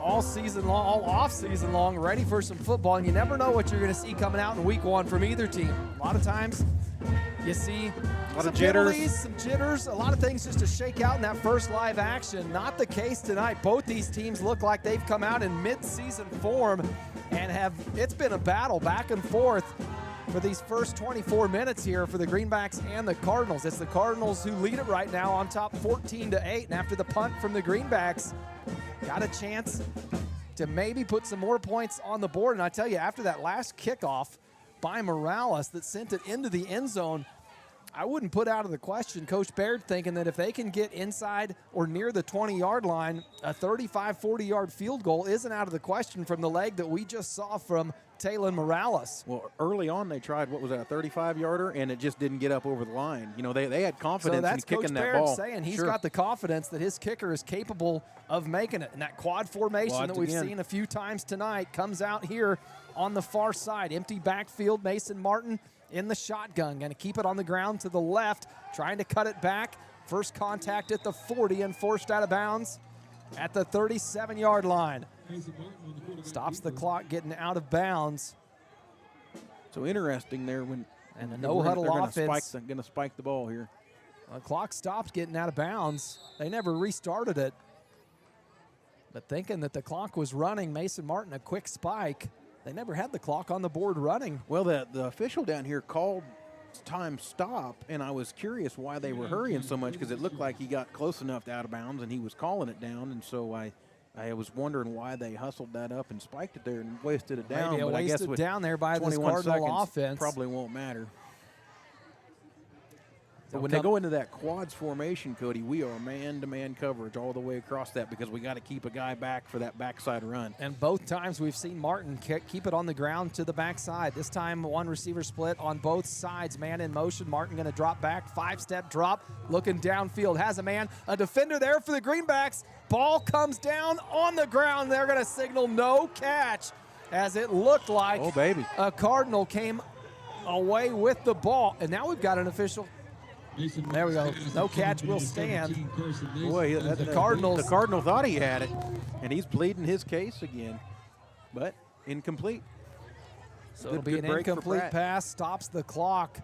When that was a toss-up ball down at the 5-yard line. 2 defenders for the Greenbacks look like Titus and Strong fighting for it along with Mason for the Cardinals. Mason thought he came down with that ball. Greenbacks may have got away with one there. So a 3rd and 10 for the Cardinals. Wide receiver split to both sides. Martin under the gun. Once again, drop back, 3-step drop. Looks across the middle to the sideline. Mason brings it in, and a shoestring tackle on the sidelines by Cameron Cox. Keeps Mason from heading up the field and getting any more yards. A big tackle by the senior. 10 seconds on the clock. They'll stop it for the first down. Is there a runoff for that? We do have a player down on the field. I'm not sure how similar, because if there is, that in the half. The collegiate rules and the professional rules trickle down to the high school level here. Well, there should be. Shouldn't there? That's a discussion for another day. The injured player on the field, looks like they've got him taken care of. He's going to have to sit out of play, and the officials are telling him that now. Carson Mason was the player that went down after that tackle after the nice pickup. Got enough for the first down. You know, no timeouts for Hoisington, 10 seconds. You're probably going to get one shot in the end zone, maybe 2 if they go fast. And this is where you might be drawing up 2 plays. That way your offense knows which one. There goes the clock. They're only going to get 1 play. The clock going to run. Can the Cardinals even get a snap off? Spikes it quick with 2.8 showing on the clock. Ooh, I don't think the Cardinals were aware that clock was going to start on the ready for play whistle. And they had guys, coming in and out, and a good heads-up play by the Hoisington quarterback to spike that ball and give them 1 shot at the end zone here. So 2.8 seconds showing on the clock, 14-8. Your score, Cardinals on top. This is that field position where you wonder how much of a leg does Morales have, and that Baird is confident in him. Ball spotted on the 20-yard line, so it would be a 37-yard field goal. That'd be a bomb. I think you'll see them as pure as those passes have been. I think you're going to see one shot into the end zone here, Cody. Now they've got to make the decision for one play here. Do you kick it, for the 37-yard field goal, make it a 17-8 ball game, or take one shot at the end zone? And the officials huddled up here now as well. Seen that a few times tonight. Discussion on how that clock started there and the play, and if there was a penalty. Coach Brent Holding way out on the field. He's probably giving him some advice as well, I'm guessing. You know, we mentioned first game jitters and things like that for both teams, but in all honesty, it happens with crews as well. Sure. This is the first time these officiating crews have been together out on the field to start a ball game off, and they've got some things to work out as well, and a false start signaled. So do radio crews. They got some things to work out. We are in mid-season form, Kel. Speak for yourself. So they'll walk that off. Going to say the spike. So once again, will the clock start, on the ready for play? They're kicking a field goal. And they're going to line up for a field goal. It's going to be a 48-yard field goal attempt from Morales. 2.8. The clock will start on the ready for play. The Cardinals going to have to get it off quick. Ready for play whistle goes. Clock is not started. They did not get that clock started in time. Kick is off, no good. So the Greenbacks, escape what would have been a heated discussion from Coach Holting and those officials on whether or not that clock started on the ready for play whistle. The unsuccessful field goal attempt keeps the score 14-8. Cardinals will take the lead into the halftime. Don't go anywhere. We've got the Uptown Cafe Club DS halftime show coming up when we come back. You're listening to Greenback football here on Thunder Country.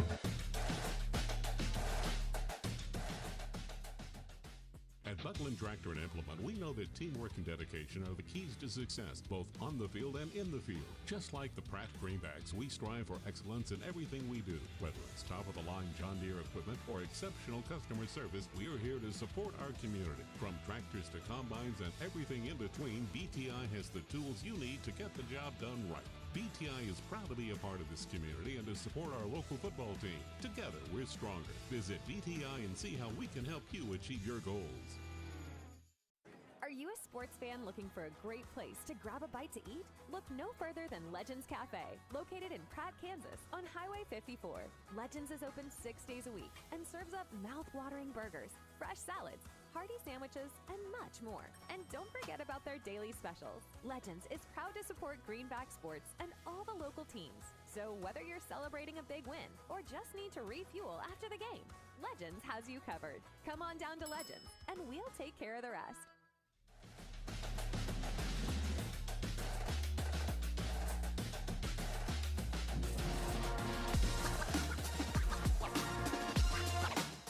Exceptional dentistry, right in your neighborhood.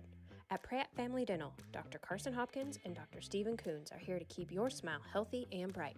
From routine cleanings to advanced care, our team has the expertise and technology to handle all your dental needs with comfort and confidence.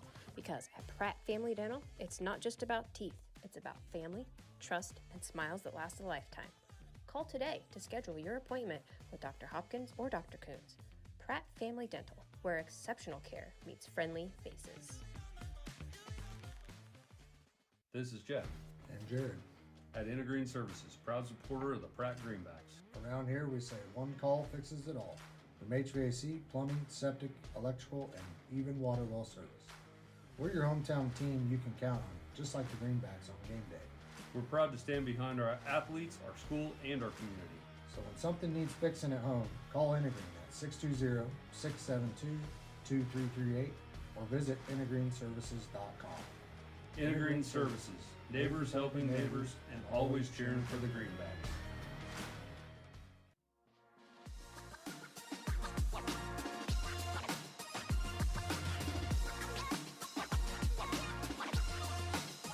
Welcome back to the Uptown Cafe Club DS halftime show here on Thunder Country. 14-8 your score. Cardinals on top after the Greenbacks were able to strike first in the first quarter on the Liggett to Morrell touchdown from 8 yards out. And then 14 unanswered points from this Cardinal offense, Kelly, that has shown they can hang with this Greenback offense that we thought we would see. Saw glimpses of it in that first half after that first score from the Greenbacks.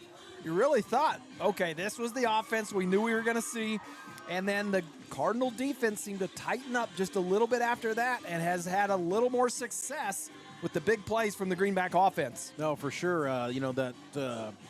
The Hoisington offense has moved the ball really well on us. That first drive, they took it right down the field and kind of stalled out inside our 10 with that one penalty. And then, like you said, Pratt hit back hard and drove right down the field for a score. Since that time, though, Hoisington's probably made some adjustments on some things. They've adjusted to some of our speed and have done a pretty good job of keeping Pratt in check. But both teams, there's multiple times you feel like they're within a whisker of scoring a touchdown. But it's been, for a first game of the season, some pretty good football. Yeah, that's what I've thought, too. One of my key takeaways from that first half was just how midseason form both of those teams looked on both sides of the ball, offense and defense. We saw both teams, I wouldn't say, the Greenback defense, it was more the offenses that were being productive rather than the defenses giving it up. Sometimes you see a big play and it's due to a lapse in defense or a breakdown in communication. Defenses from both teams, I felt like, have been pretty on point. It's just been the offenses have been able to produce. That's right. It's been good execution from both squads. Have run some good plays. Hoisington has executed well. And credit to the defenses, even though they've given up yardage, they have made the stops down the field and not given up the great big long touchdown runs. And so they've given their defense another chance. And so that's why the score is 14-8 in a half that felt like had a lot of offense in it. And it felt like the tale of two quarters. That first quarter, you mentioned it at some point in the broadcast there, seemed to go by real quick. We saw the ball on the ground a lot from both offenses, trying to establish their run game. And then the second quarter, both offenses getting a little more wide open with their offensive play calling, putting the ball in the air. We saw some success from both teams. Also saw some missed opportunities from both teams as well on some big play opportunities. Yeah, for sure. And penalties played a part. Both teams had some drives killed off by a penalty or two. Expect some of that. It happens all season, but certainly in the first game. But, the way things are shaping up here, both teams are excited, playing hard. I think we're going to have a good second half to watch here. Pratt's going to get the ball. They won the coin toss, and they deferred to the second half, so we're going to get the return here. We'll see what adjustments we make at halftime, what adjustments Coach Baird and his Cardinals make, and looking forward to a good second half. And when we come back after the break, we'll have the rundown of the rest of the Greenback activities and then get to keys to the second half. Don't go anywhere. You're listening to the Uptown Cafe Club DS halftime show here on Thunder Country.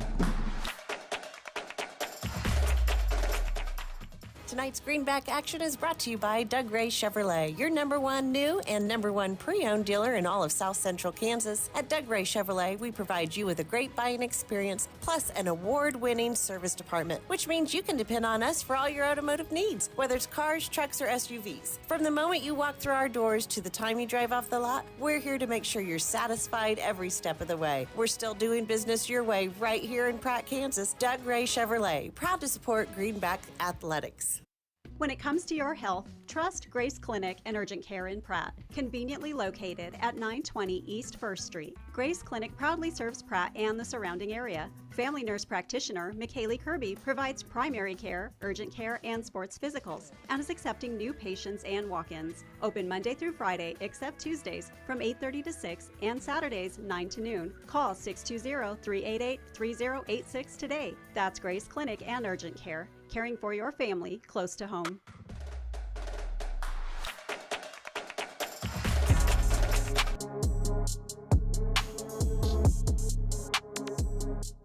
The quarterback counts on his O-line for protection in the pocket. In Pratt, you can count on me, Jamie Roach, your Farm Bureau agent, to protect your family's blind side no matter what life throws at you.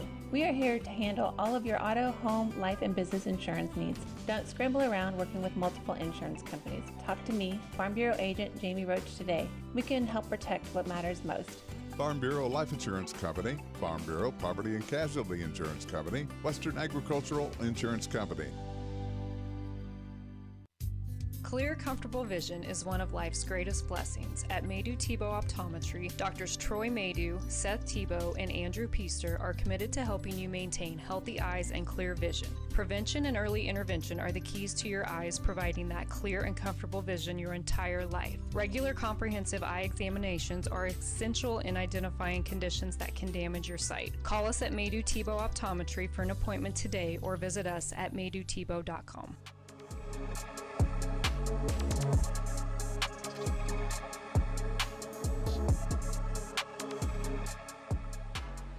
Well, welcome back to the Uptown Cafe Club DS halftime show here on Thunder Country. Now it's time to run down the rest of the Greenback activities, at least the ones we've got stats on. We'll start with volleyball. Volleyball kicked off their season in Heston last weekend with the CKL tournament. They went 2-2 on the day. It started off with 2 tough losses to Nickerson and Hoisington, and then the Greenbacks rallied back to finish strong with wins over Larned in straight sets and a big win over Haven that went all 3 sets, where the Lady Greenbacks were able to pull out a 29-27 win in the 3rd set to decide the match. Moving over to tennis. On Tuesday night, the girls traveled to Hillsboro, where they had a great day. Number 1 singles, Sydney Riley finished 2nd place. Number 2 singles, Gabby finished 5th. And on the doubles side in number 1 division, Hope and Carson with 3rd place finishes, and Udani and Miranda also with 3rd place finishes in the number 2 division. They were back in action Thursday in Sterling and had another great day. Hope Hughes won the number 2 singles division, and Sydney Riley placed 3rd in the number 1 division. Next up for the Greenbacks in tennis will be their home meet on Saturday, September 13th, so get out and support your Lady Greenbacks. That, I believe, is their only home meet this season. I have to double-check that schedule to confirm that. On to cross country. They were in action as well last night in Smoky Valley and had a great day as the team brought home 6 individual medalists, and the men's team brought home a 1st-place finish. Cross country is back in action on September 13th at Wellington. Golf, they were in action this week. Have not seen any updates or results on them, so apologies, ladies, but we wish you the best and look forward for your home meet coming up later on here in September. Next week, we've got something fun in the works for this halftime rundown segment. Going to be working with Kyle Rickey and his journalism students at Liberty Middle School. And so for the rest of the season, the hope is that in his journalism class, his students are going to be bringing you this halftime rundown. So that will be put together and air that next week and for the remaining games this season. So stick around. The halftime show won't be one you want to miss, as at Liberty Middle School, they've been doing great things with their journalism class. It'll be fun to get them on the air and let them fill you in on what's happening around the rest of the high school and the middle school as well. That will do it for the Greenback Rundown here on the halftime show. When we come back, we'll give you keys to the second half and more. You're listening to Greenback Football here on Thunder Country.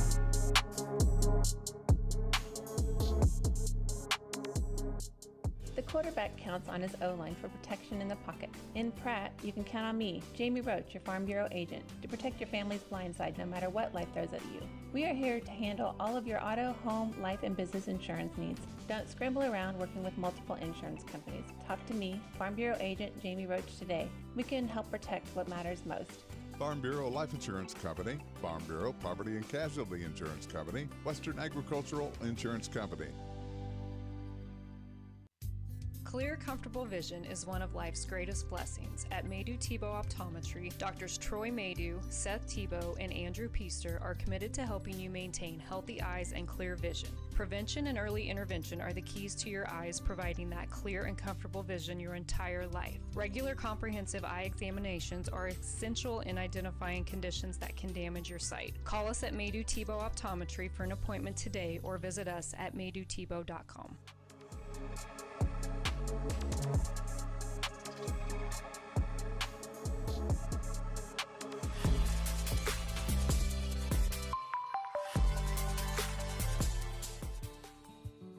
This is Terry from Gatlin Meckler's Pharmacy. On display in our pharmacy is a nice assortment of over-the-counter items and a wide array of medical supplies, which includes knee scooters, walkers, canes, and bathroom items. We bill Medicare for respiratory supplies and immunizations. Our preferred pricing on prescriptions will get you through the door, and our customer service will get you to come back. Be sure to stop in today and see us on Country Club Road in Pratt. Uh-oh, that's a sound no one wants to hear. Pratt Glass has been helping homes and business owners with everything glass for over 80 years. Whether your business suffered a break-in over the weekend or you're needing to replace old leaky windows, and they also offer automotive glass repairs, automotive details, screens, dragging door adjustments, residential window replacement, storefronts, and 24-hour commercial residency service. Pratt Glass, 210 South Jackson in Pratt, 620-672-6463, or see prattglass.com.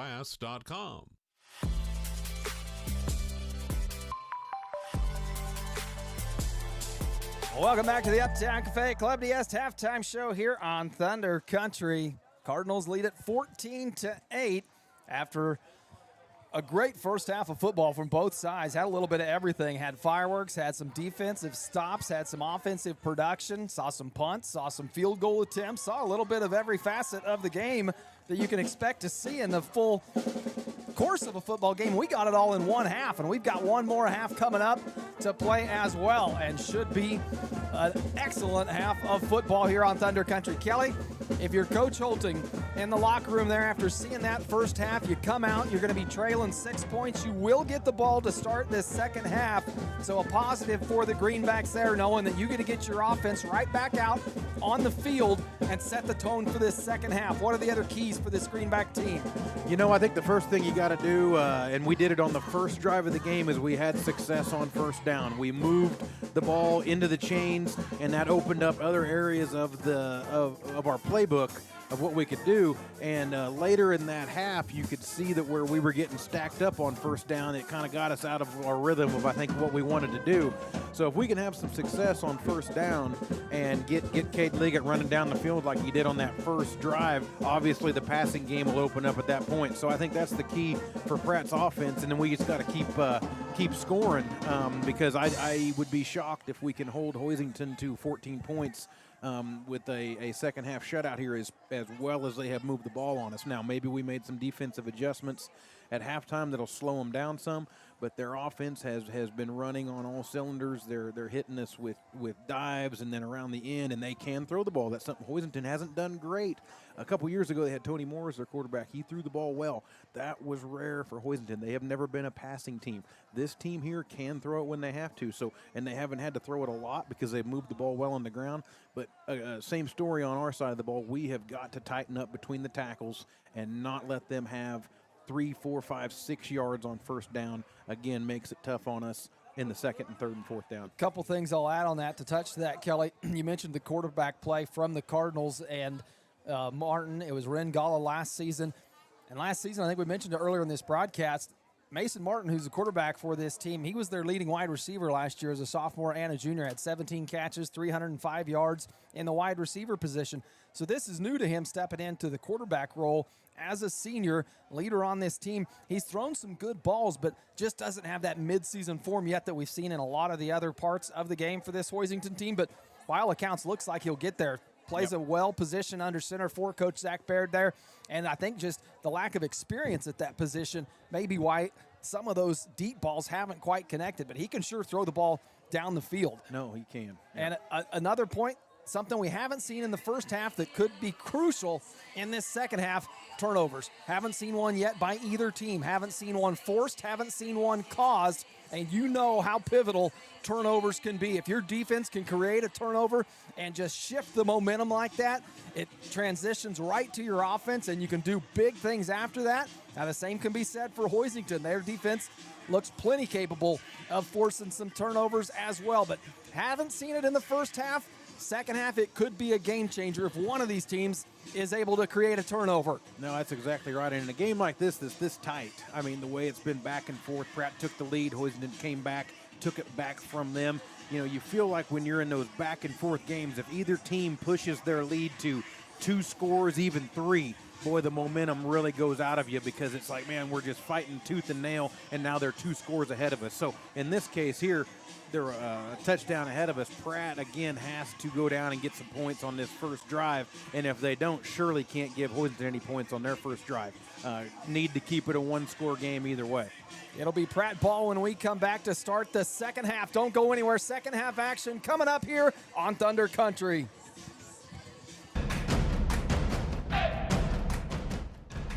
Are you interested in building a new home or remodeling your current one? If so, give J.A. Knight & Sons a call today. This is Chase Golly with J.A. Knight & Sons, and we are the area's premier general contractor and have been serving the Pratt and surrounding area for over 50 years with superior quality and attention to detail. We specialize in high-end residential and commercial construction and have now expanded our services to include pre-engineered metal buildings. J.A. Knight & Sons is a proud supporter of Greenback Athletics and would like to help turn your next dream into reality.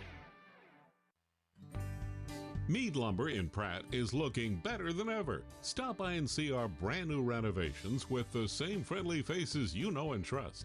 Whether you're tackling a big project or just need supplies for the weekend, Mead Lumber has you covered with quality products and expert service. We're proud to be a part of this community and even more proud to support the hardworking athletes of Pratt High School. Mead Lumber, building relationships, building Pratt.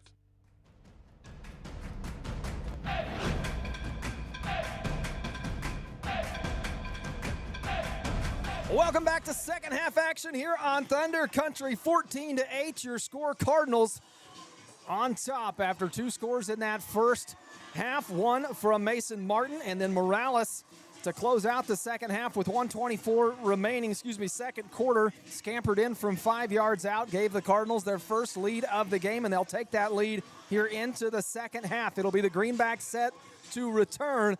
Can that offense we saw come out on the opening possession for the Greenbacks find its way out here to start this second half? Greenbacks will be going left to right on your radio dial in this third quarter, and it continues to be a beautiful night. 52 degrees here in Hoisington, Kansas, under the lights on a Friday night. Where else would you rather be? Oh, what a great night in a really nice stadium. I've always liked Hoisington Stadium here. They got the big stone bleachers. Looks a lot like it did 25 years ago when we were playing up here. It's got a little bit of old, a little bit of That's new, right. and sets the stage for a great second half here coming up. If you're listening on the radio, we appreciate you tuning in. Also have the live stream going on Eastus Media YouTube, so tune in over there, pull it up on the big screen, sit back and relax and enjoy a great half of football coming your way. Well, we're on our goal line, as we should be, because Morales put it in the end zone last time. We saw the leg that he put on display the last time he kicked off. We'll see if he can do the same here to open up this second half. Morales, a high kick, end over end, going to be fielded off the bounce as Strong trying to track it down. Now finally does inside the 5-yard line. And the Cardinals able to get down there in time for not much gain. A little bit of confusion between Strong and I didn't see who else it was. Each of them, I think, thought the other was taking that in the air, and they were both committing to run up and block. And the ball hit the ground and rolled behind us. Did not help our return there. The Greenback offense will set up shop here. 11:56 to play in this third quarter coming out of the halftime break. They'll have it deep in their own territory, spotted on the 12-yard line. Poor and Liggett in the backfield. One man split out in the slot on the far side. Liggett going to take the snap, go left side, tries to bounce it out, still on his feet, and tackled for not much gain. Maybe a gain of 2, we'll call it. If that, looks like they'll spot him with only a 1-yard gain. That Hoisington defense once again able to shut down anything up the middle and get to the edge quick.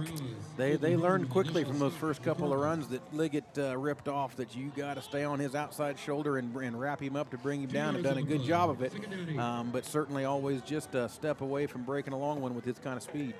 Now the Greenbacks will split receivers out on each side. On the near side, Landon DeMuth, far side. Like Liggett on the far side, Poor in the backfield. Ball skips on its way to DeMuth, the intended target. I think a little confusion there. I think Poor thought somebody was going to pull up short, and they didn't. There was no receiver really where that ball was thrown. Looked like Morrell trying to streak down the hash mark on the far side of the field, but the play going the other way to DeMuth's side brings up a 3rd and 8 for the Greenbacks with 11:11 to play in this third quarter. Big third down here, third and 8. Again, if Pratt can convert this, keep the chains moving, keep that powerful Hoisington offense off the field. Wouldn't be shocked to see something go to Arlie Morrell here. Liggett stands to the left side of Poor. Strong in motion to the near side. Liggett going to take the snap, rolls to his right, across the middle of the field, through the hands of Roop, and a hard hit delivered by Caden Chambers. Roop slow to get up. Double teamed, had a chance to make a play on that ball, but boy, even if he'd have brought that down, the hit afterwards may have knocked it loose. You know, that was a high-thrown ball, and he had to expose himself to go up and get it, and both Hoisington defenders hit him from both sides. Good hit there, and Pratt's going to be forced to punt out of basically their own end zone here. So Morrell going to set up to punt the ball back deep for the Cardinals. Once again, will be Carson Mason. Another high snap, another good snag by Morrell. And a low line drive punt this time from Morrell. Takes a Greenback bounce across the 45-yard line before it's downed by Roop. Nice kick by Morrell there. At the 44-yard line of the Cardinals. The Cardinals with 10:56 to play in this third quarter will take over after the Greenbacks go 3 and out to open it up. We say it a lot in a broadcast, big drive here, but this is a monster drive for the Pratt defense. We have to come up with a stop here. We cannot allow this team to go up more than 1 score on us, and time for the Pratt high defense to dig in. Be Martin under center for this Cardinal offense. We saw it so much in the first half. Bryant, the man in motion. The veer give to the left side, up the middle. Morales, the ball carrier, for a gain of 5. Good tackle by number 9 there. Is that number 9? For the Greenbacks, be Levi Tebow. Number 8, excuse me. Number 8, Excuse me, Landon Landon DeMuth DeMuth, yeah. in on the tackle there for the Greenbacks. And the Hoisington Cardinals, little hurry-up offense here, 2 men and motion. I didn't think you could do that. Give up the middle. Yeah, flag's down. Okay, I didn't see the flag. Some confusion that time by the offense of the Cardinals. Big, again, penalty there. That was going to be a first down, if not a 3rd and 1. Now we're going to go back to 2nd and 10. Big break for Pratt there, Hoisington, with confusion on their play calling. Goes back to that down and distance we talked about in the first half. Such a big difference between 2nd and 5 versus 2nd and 10, and that's what the Cardinals faced with now. After the illegal motion penalty, backs him up 5 yards. Hoisington still having a little success there between the tackles, getting a good push. With that big offensive line of theirs. Mason will split out far on the numbers still for the Cardinals. On the Cardinals offense. Fana still goes set on the far side. Martin under center. Pitch out wide, trying to get some space. And tackled at the 45-yard line. Coulter Hahn, the ball carrier for the Cardinals. A gain of only 2 will bring up 3rd and 8, 9:53 to go. Looked like Luke Gatlin coming up there, filling that hole. Nice hit. He led the team, this Greenback team, in tackles last season. A big player on this Greenback defense. A pitch out to Bryant, comes near side, cuts it back up the middle, tackled from Root from behind. Also in on the tackle there, Kyler Barker. Greenback defense does a great job.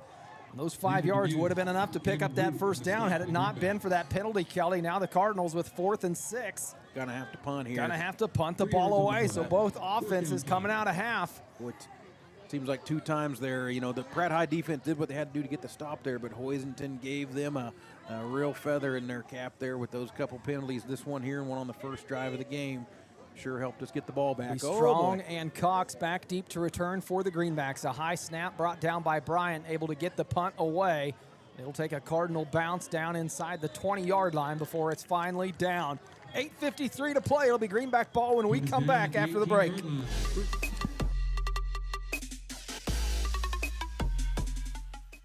Are you a sports fan looking for a great place to grab a bite to eat? Look no further than Legends Cafe, located in Pratt, Kansas, on Highway 54. Legends is open 6 days a week and serves up mouth-watering burgers, fresh salads, hearty sandwiches, and much more. And don't forget about their daily specials. Legends is proud to support Greenback sports and all the local teams. So whether you're celebrating a big win or just need to refuel after the game, Legends has you covered. Come on down to Legends, and we'll take care of the rest. At Timish Electric, we light up your world with reliable and efficient electrical services. Our team of skilled and certified electricians is dedicated to providing top-notch service for all your electrical needs. From residential, commercial, or industrial needs, we ensure your electrical systems are safe, reliable, and up to code. Contact us today at 620-672-9334 to schedule a consultation. Timish Electric, proudly serving Pratt and the surrounding areas' electrical needs for over 25 years.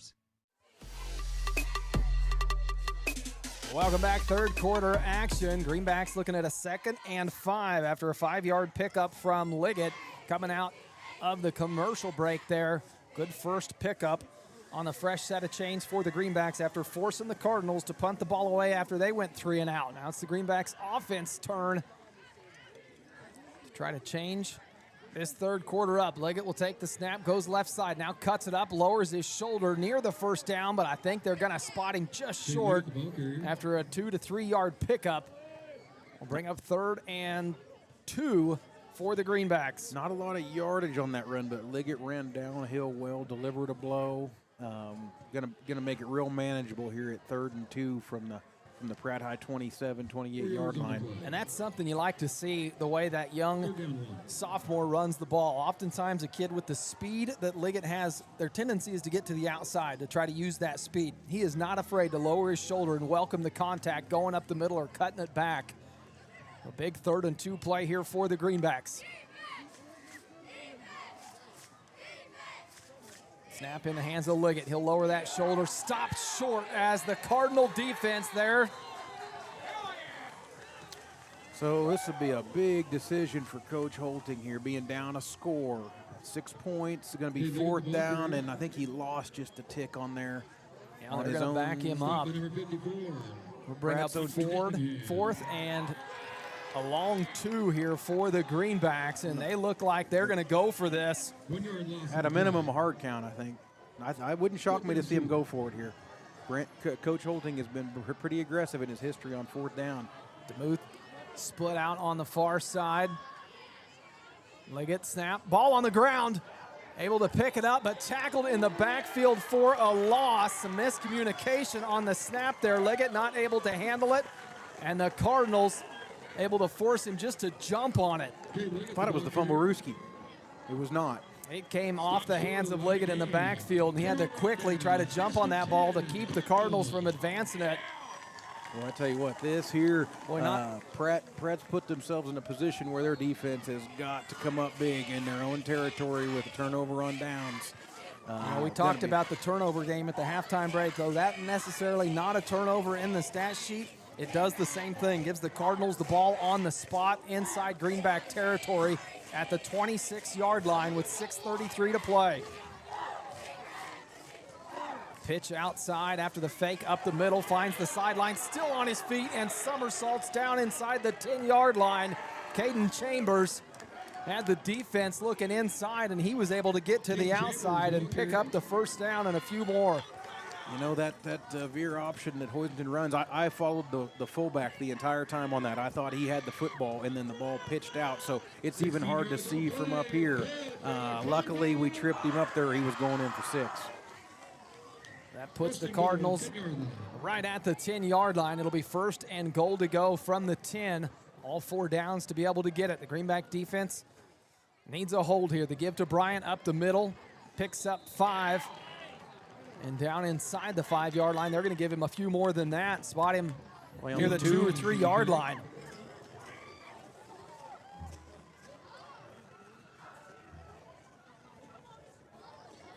Time to test out that goal line defense, Code. Haven't had to see it very often tonight, but boy, if that Greenback defense has ever needed a stand, now is the time. 5:35 to play here in this 3rd quarter, and the Cardinals lead at 14-8 and are knocking on the door here. Confusion again from Hoisington. They're down to 14 seconds. Boy, this would be a time if you're Coach Baird, if you don't get the personnel and the timing you want, you burn a timeout from where you're at on the field. Cardinals break the huddle, 5 seconds on the play clock, and Coach Baird will take a timeout to avoid any penalty. So with 5:18 to play, be a timeout for the Cardinals. Not one you'd like to take there if you're Coach Baird, but you cannot afford to take that 5-yard penalty. That's an experienced coach. That's a good timeout for Hoisington, and that they've got 2nd down from our 2 or 3-yard line. You don't want to go 2nd and 7, so you want to get your personnel in there right. You don't want a penalty, and you want to push forward from here. I mean, I think you're really going to see a couple of dives right to the heart of the Pratt High defense here and see if they can push it in the end zone. We'll see if we can keep them out. It was an 8-yard pickup on the first play of that new set of downs. So the Cardinals will have 2nd and 2 when they come out of this timeout. Can the front 4 and that linebacking core of this Greenback defense force the stop? It was the Cardinal defense that came up big on the last possession of the Greenbacks, able to force that 4th down stop, and that's how they've gotten this ball so deep into Greenback territory, starting with great field position. Cardinals now come out of the timeout and will set up.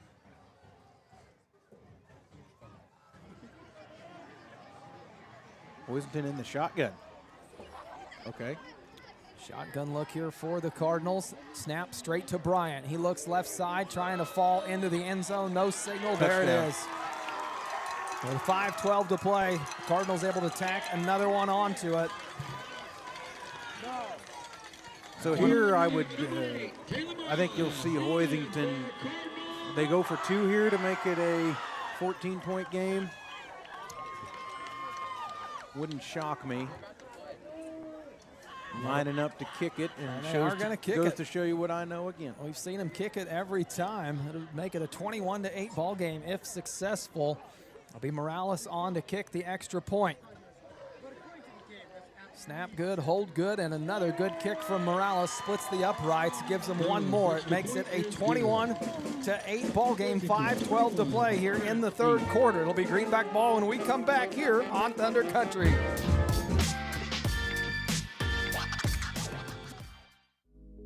For your fine dining experience, be sure to stop at Club D'Este in downtown Pratt, Western Kansas's premier steakhouse for over 50 years. They'll serve you the best with their friendly, attentive staff and home-cooked meal you desire.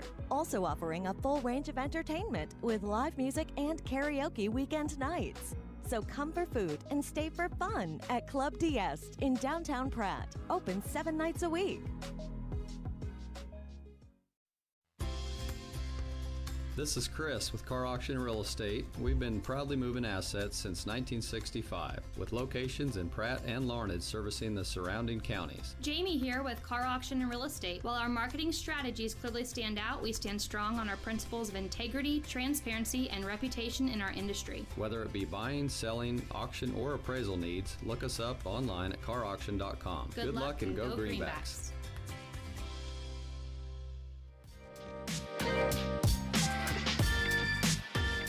Welcome back to Greenback football here on Thunder Country. 5:12 to play in this third quarter, and the Cardinals have struck again. They lead at 21-8 after the 2-yard touchdown from Taylon Morales. It was set up, though, from the defense of this Cardinal team. Held the Greenbacks on a big 4th and 2, got the ball, and were able to start that possession at the Greenback 30-yard line, and a couple big plays got inside the 5, and Morales able to punch it in from there to put the Cardinals on top by 13. Pratt still unable to find an answer for the Hoisington run game between the tackles. They continue to pound out positive yardage. As the game goes on, we're going to have to find a way to stop that. As you know, depending on how this drive goes here, the clock will start to become our enemy. Hopefully Pratt High can put some of them big offensive weapons to work here and get a quick score. Back deep to return once again for the Greenbacks. Cameron Cox, Cade Liggett, and Caleb Strong on the far side. The question is, will Morales give them a ball that's returnable? A deep kick has a chance of getting to the end zone, and it'll land halfway through the end zone once again. Taylon Morales, a boot. I'll tell you, the special teams of Hoisington, other than that first kick that I think Pratt either blocked or they didn't get it upright, being able to put that ball in the end zone is such a field position advantage. Pratt starting on their 20 rather than the 40. A lot of times if they short kick it and you receive it at the 20, you run it back to the 40 before you get tackled. Big advantage. So with 5:12 to play here in this third quarter, the Greenback offense needs to find an answer. It's been 3 straight unanswered touchdowns for the Cardinals after it was the Greenbacks that struck first. Liggett going to take the snap directly in the backfield, comes near side across the 25 for 4 or 5 Cardinals get there to take him down after a 5-yard pickup. And on that tackle, Brody Corbett for the Cardinals. We got, is that Liggett down still with a cramp, I hope? Looks like Liggett slow to get up. Regardless of the temperature in these week 1 games, cramping something you usually see from both sides. We've seen it from the Cardinals in that first half, and now Liggett slow to get up here. We'll let the Docs take a look at him and get that sorted out. In the meantime, we'll send it to our great sponsors. Be back here in 60 seconds with more Greenback football here on Thunder Country.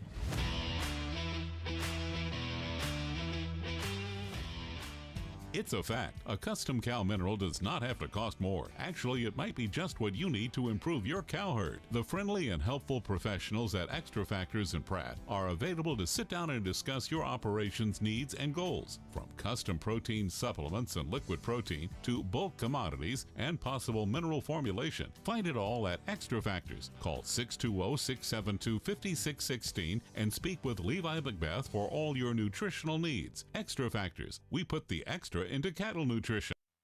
Welcome to Humble Pie, where every day starts with the freshest ingredients. Our secret here is a perfectly blended pizza sauce. That's the heart of every pizza. From farm to table, our pizzas are topped with the freshest veggies, along with our commitment to quality means fresh dough made daily for that perfect crust. And you won't want to miss out on the daily specials at Humble Pie. Order your next pizza online at humblepiepratt.com. Serving you in both Pratt and Larned. Humble Pie, the taste speaks for itself.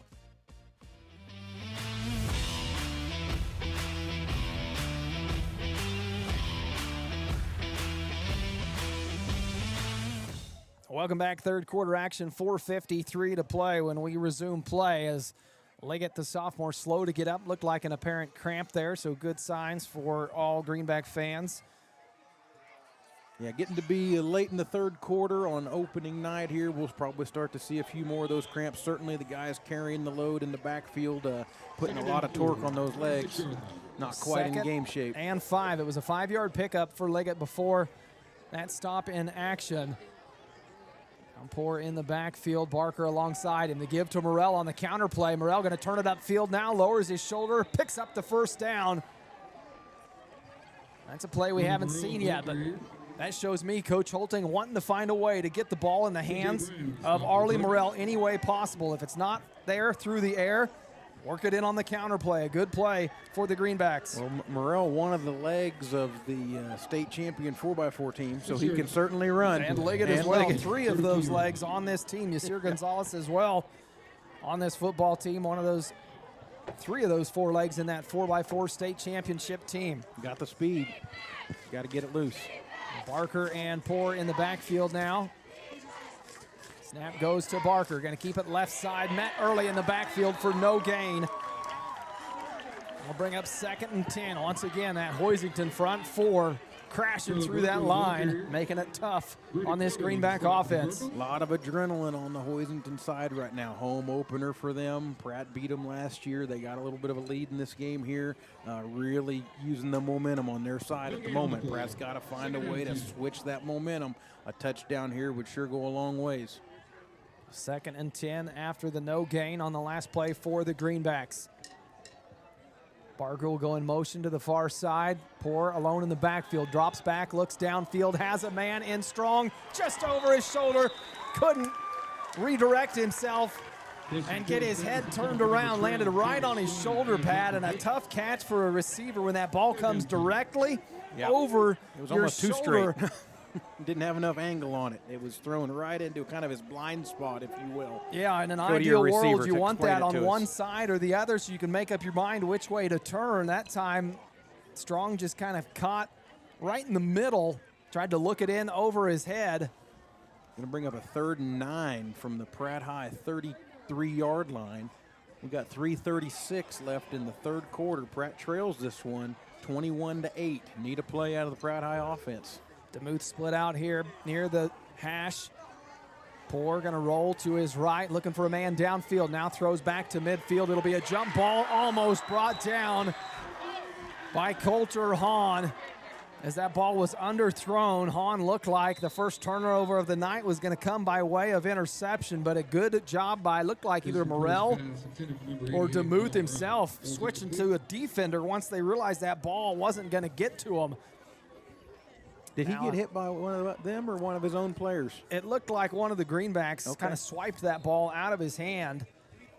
There was a lot of bodies coming together because that ball got up in the air with a lot of air under it, and he had the interception in his hands and dropped it, or it was knocked out, one of the two. And going to give Coach Holting a little time to think about this with a 4th and 9. Another player on the field here for the Cardinals. The play resulted in an incomplete pass, so when we come back, with 3:29 to play. The Greenbacks looking at a 4th and 9 here in the third quarter. They trail by 13 here from Hoisington, Kansas. You're listening to Greenback football here on Thunder Country. Escape into your ultimate outdoor getaway with the help of Uni Landscapes, your local full-service landscape design and construction company specializing in landscapes, hardscapes, patios, sprinkler systems, water features, and snow removal services. They create your dream space by incorporating design elements unique to you and your family. Uni Landscapes serves Pratt and the surrounding area and is open Monday through Friday. Call 620-672-3301 to transform your outdoor space today. Visit Pratt in the city of Pratt are proud supporters of all of our local athletes. Whether your favorite athlete is in a Greenback uniform or playing Pratt Rec games, we know you love local sports. From live music to seasonal events, there's always something happening right here in Pratt. Coming to Pratt this September is the annual Oktoberfest, the Beatles tribute band Liverpool Legends, and the Sea Spot Run 5K. Stay connected and find out what's coming up next by following Visit Pratt on Facebook or Instagram. Let's go, Greenbacks! Welcome back. Third quarter action here in Hoisington, Kansas on a 4th and 10. The Greenbacks were forced to punt it away. A good punt from Arlie Morrell. Ball down at the 26-yard line of the Cardinals, and that's where they'll take over possession with a 21-8 lead. Greenback defense looking to come up with something big here. Martin drops back, a throw over the middle, well defended. Good in defense. The secondary by Caleb Strong. Ball intended for Brody Fanasteel, and Strong there to break it up. But that was another well-thrown ball. Exactly. Mason good Martin defense. May not have many reps under center for this Cardinal offense, but boy, he throws a pretty ball when he decides to go downfield with it. No, if Strong doesn't defend that perfectly, that ball's right on the money for 15, 20 yards. So going to be 2nd down and 10 here. Interesting, Hoisington going for the jugular there. Yeah, they were. We've seen Coach Baird really like to keep it on the ground early on in the possessions. That time trying to get a big play. To give up the middle to Morales. Nowhere to go. He'll pick up only 2, and it'll bring a 3rd and 8. That's where that big strike on 1st down, again, it can come back and haunt you. Now Hoisington in a down and distance they don't want with a 3rd and 8. You know, if you run that ball on 1st down, if you get some positive yardage, that 3rd down's much more manageable. We've talked about it a lot, but right now, wouldn't shock me to see Hoisington go back to the air or go wide with one of the pitches we've seen. A big 3rd and 8 play call here for Coach Baird in their own territory. This Greenback defense trying to put the ball back in the hands of their offense. B. Martin in the shotgun, going to sweep it outright to Morales. Tries to get to the edge, has a little bit of room now, cuts it back up, picks up the 1st down and more across the 40-yard line. A big 3rd down play for the Cardinals. You know, Morales there, he did not have the edge he wanted. He was patient. He let his blocks develop and then cut it back against the grain to pick up that 1st down. A good job by Pratt to keep the play from getting bigger than it did, but a really good patient run from the Hoisington senior there. So after that 1st down pickup, it'll be 1st and 10 on the 42-yard line, trying to get across the 50 into Greenback territory with 2:05 to play here in the 3rd quarter. Martin going to set up under center. Bryant comes in motion, pitches it to him near side, and picks up 5 before he's finally brought down by Morell and Gatlin. Cameron Cox also in on that tackle, I think, I saw. And that's typically the type of 1st down play we've seen called from Coach Baird. Leaves him with a 2nd and 5 after a good pickup on that 1st down play, and now it opens up that playbook as far as what you can call the next 2 plays. 100%. From this position, Hoisington's kind of in the driver's seat. They can hit us with the dive, and if they get positive yardage, 3rd down is very manageable. If they decide to go for something bigger, obviously, they've done the hard work on the 1st down here. So time's starting to be an issue. 1:15 left in the 3rd quarter. This time Martin from the shotgun wanting the snap. Sends a man in motion. Going to take a 3-step drop, looking downfield again over the head of his intended receiver in Corbin Holland. Trying to take a strike there on that 2nd and 5 play. I'm going to disagree with that you're one. shaking your head there, Kelly. You like to ground it and pound it. They've had success doing it. Well, with a 2-score lead and where you got the 5 yards on first down, now you put your offense in a tougher position on third down where you got the 5 on first down. I like running that ball there. And again, when you're Hoisington up 14 points, 13 points, you want to grind out first downs and not give Pratt High the ball back. Now we've got a chance here if we can get a stop on third down. So 3rd and 5 play, big play for this Greenback defense. The give to Morales up the middle and picks up the first down and more, dragging 5 or 6 Greenbacks with him before he's finally brought down at the 42-yard line across the 50 into Greenback territory. You know, you gotta tip your hat to Morales there. He got hit within 2 yards of getting that handoff across the line of scrimmage and drove his legs for the additional needed yardage to get that first down. Again, Pratt piling on and keeping the big play from happening, but they are getting the positive yardage to keep these chains moving. Clock winding down, under 35 seconds now to close out this 3rd quarter, and it's the Cardinals driving with a 21-8 lead. Splits to both sides now. Martin under center. Lone man in the backfield to give up the middle to Morales. A gain of only 2 or 3. And some big blocking going on away from the play. That time is Gatlin and Hoffman tied up on the sideline. I tell you, Hoffman at number 62, that boy is a load. 279, and there's not a lot of extra waste on him. No, moves it well. And Yes. a force there on that offensive line and the defensive side for the Cardinals. The 3rd quarter comes to an end, and it's the hometown Cardinals that lead at 21-8. We head to the 4th when we come back here on Thunder Country.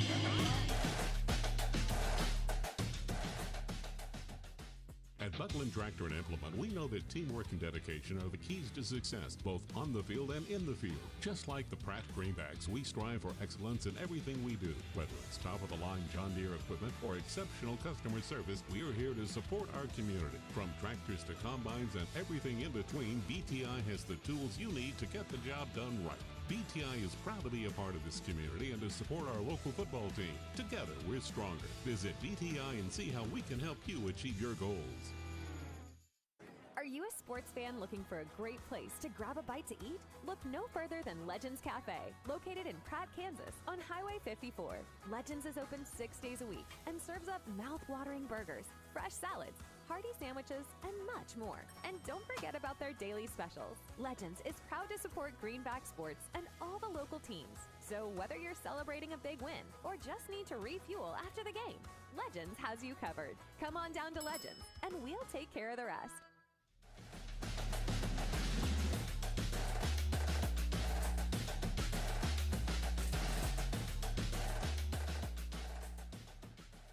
Welcome back. 4th quarter action here in Hoisington, Kansas. The Cardinals on top 21-8. All 3 touchdowns have come after the Greenbacks took the opening lead in this ball game on top 8-0. And the Cardinals have rattled off 3 straight to find themselves on top here in their home opener. Cardinals looking at a 2nd and 6 here, going left to right now on your radio dial. And the give, once again, up the middle to Morales, trying to find something. Nothing there as the Greenback defense does a good job holding to only a gain of 2. Stacked him up good there and didn't let him drive on beyond contact. Going to bring up a 3rd down and about 4. Boy, and this Greenback defense has seen a lot of these 3rd down and short yardage distances. Well, and if you're Hoisington here on the 35-yard line, to me, with where the punt is and you're out of field goal range, it's 4-down territory. I agree. You've got 2 shots here to get this, and so again, wouldn't shock me to see something between the tackles. See if you can make it a real manageable 4th down or maybe pick it up here on 3rd down. When the Greenbacks need to do something to change this momentum and get the ball back in their offense's hands. The counter play to Bryant, breaks it up the middle, still on his feet across the 15, 10, 5, touchdown Cardinals. You know, that's that crossbuck that Hoisington has had a lot of success with in the past. They don't overuse it, and they pound that dive and then cross back behind it the other way. Gets the defense to over pursue, and again, they haven't used it much, but very effective timing there by Coach Baird. So with 11:08 to play, Cardinals strike again and will put them on top 27-8 with the extra point coming. 36-yard run there from Bryant, his longest of the night. Morales comes out for the extra point.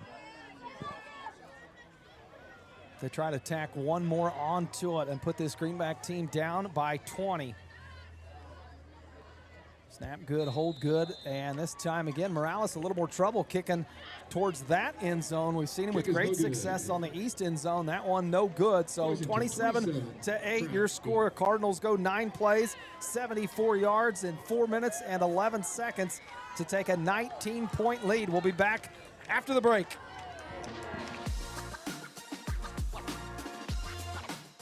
Exceptional dentistry, right in your neighborhood. At Pratt Family Dental, Dr. Carson Hopkins and Dr. Stephen Coons are here to keep your smile healthy and bright. From routine cleanings to advanced care, our team has the expertise and technology to handle all your dental needs with comfort and confidence. Because at Pratt Family Dental, it's not just about teeth, it's about family, trust, and smiles that last a lifetime. Call today to schedule your appointment with Dr. Hopkins or Dr. Coons. Pratt Family Dental, where exceptional care meets friendly faces. This is Jeff. And Jared. At Intergreen Services, proud supporter of the Pratt Greenbacks. Around here we say one call fixes it all.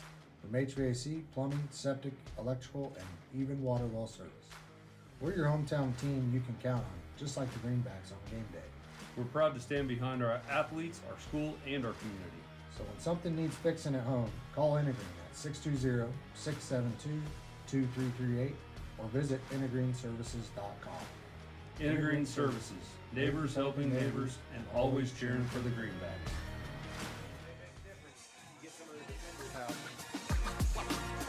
Welcome back, fourth quarter action, 11:08 to play, and the Greenbacks find themselves down 19 points after the 36-yard touchdown from C.J. Bryant puts the Cardinals on top 27-8.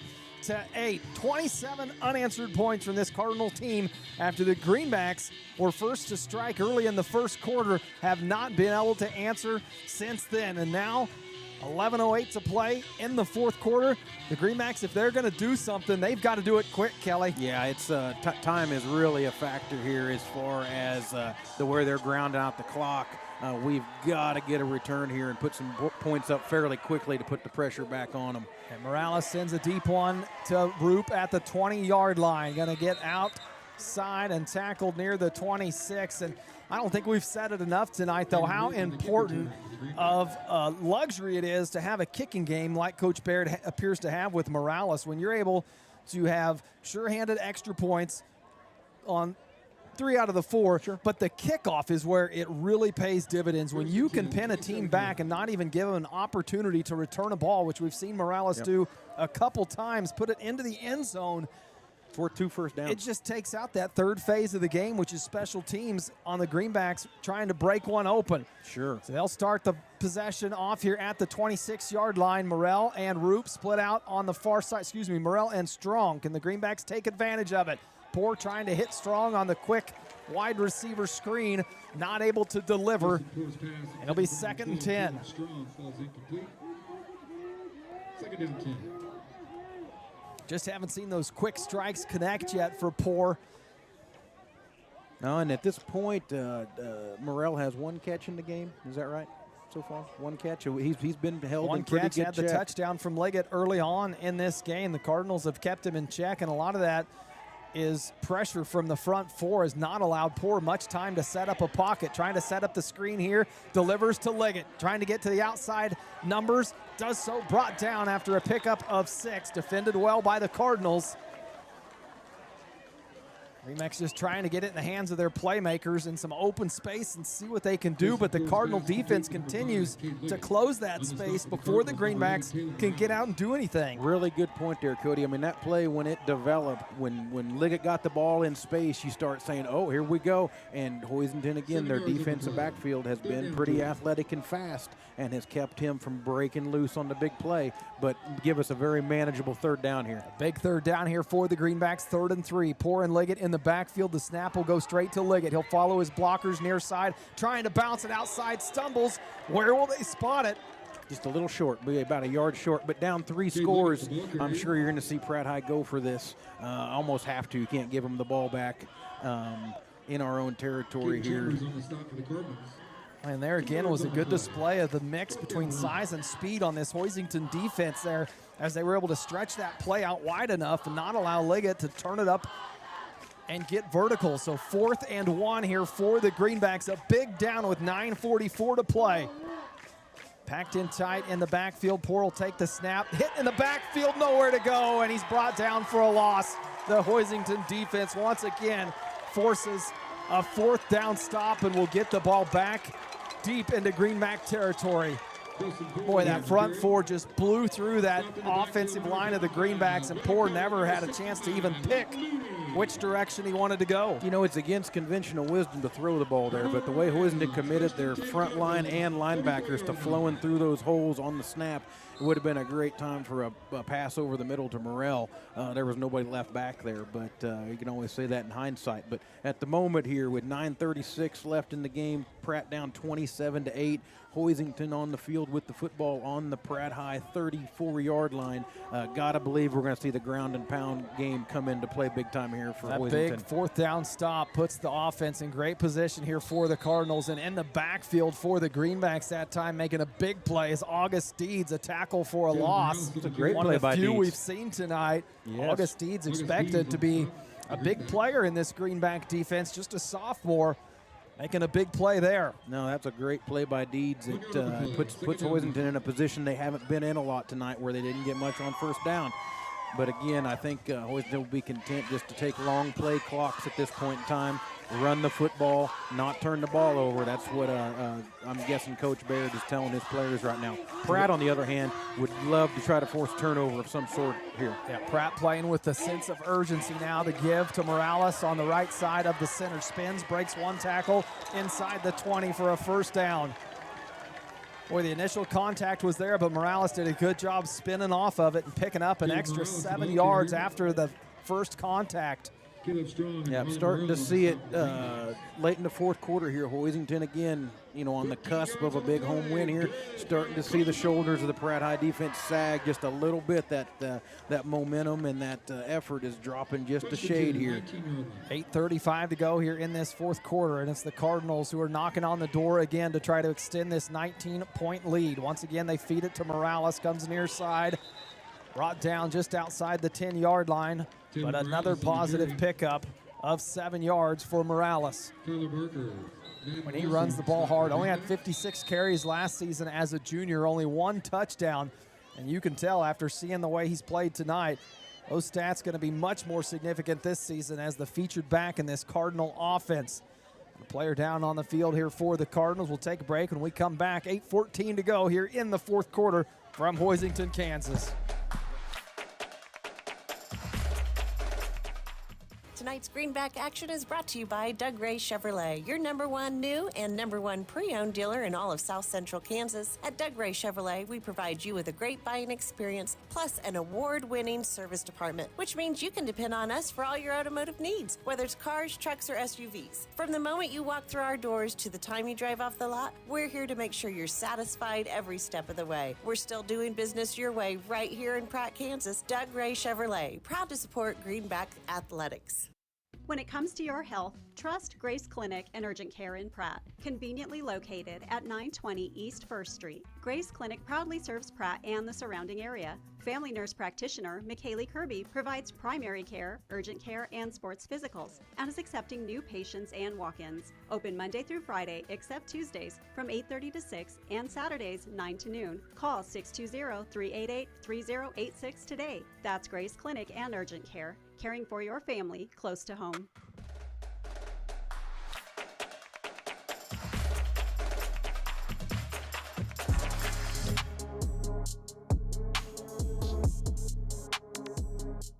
The quarterback counts on his O-line for protection in the pocket. In Pratt, you can count on me, Jamie Roach, your Farm Bureau agent, to protect your family's blind side no matter what life throws at you. We are here to handle all of your auto, home, life, and business insurance needs. Don't scramble around working with multiple insurance companies. Talk to me, Farm Bureau agent Jamie Roach, today. We can help protect what matters most.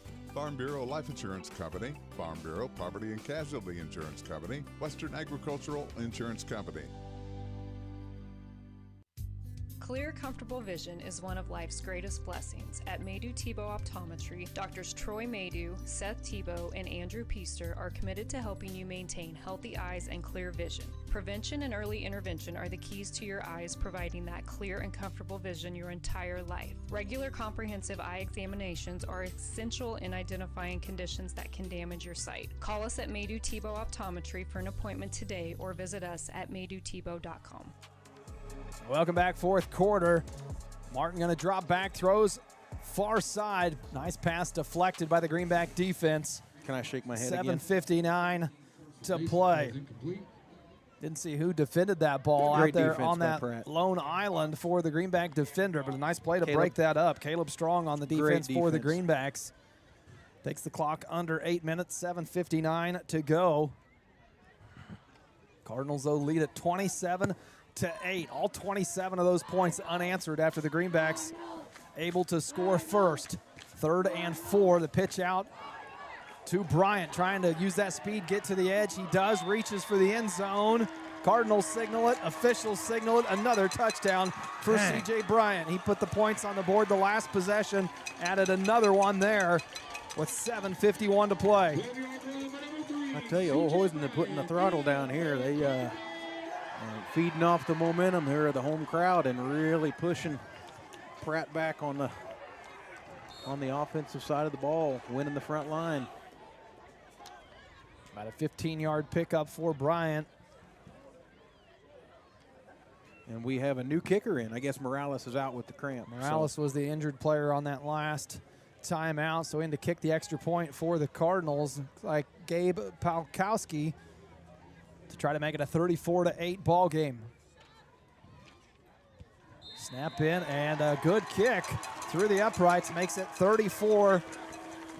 Cardinals on top, 7:51 to play after taking over after a big defensive stand. Only had to go 5 plays, 34 yards, and only took them 1:45 to do it, starting with that good field position. It'll be Greenback ball. Cardinals set to kick off when we come back.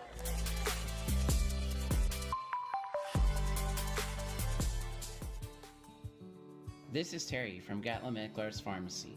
On display in our pharmacy is a nice assortment of over-the-counter items and a wide array of medical supplies, which includes knee scooters, walkers, canes, and bathroom items. We bill Medicare for respiratory supplies and immunizations. Our preferred pricing on prescriptions will get you through the door, and our customer service will get you to come back.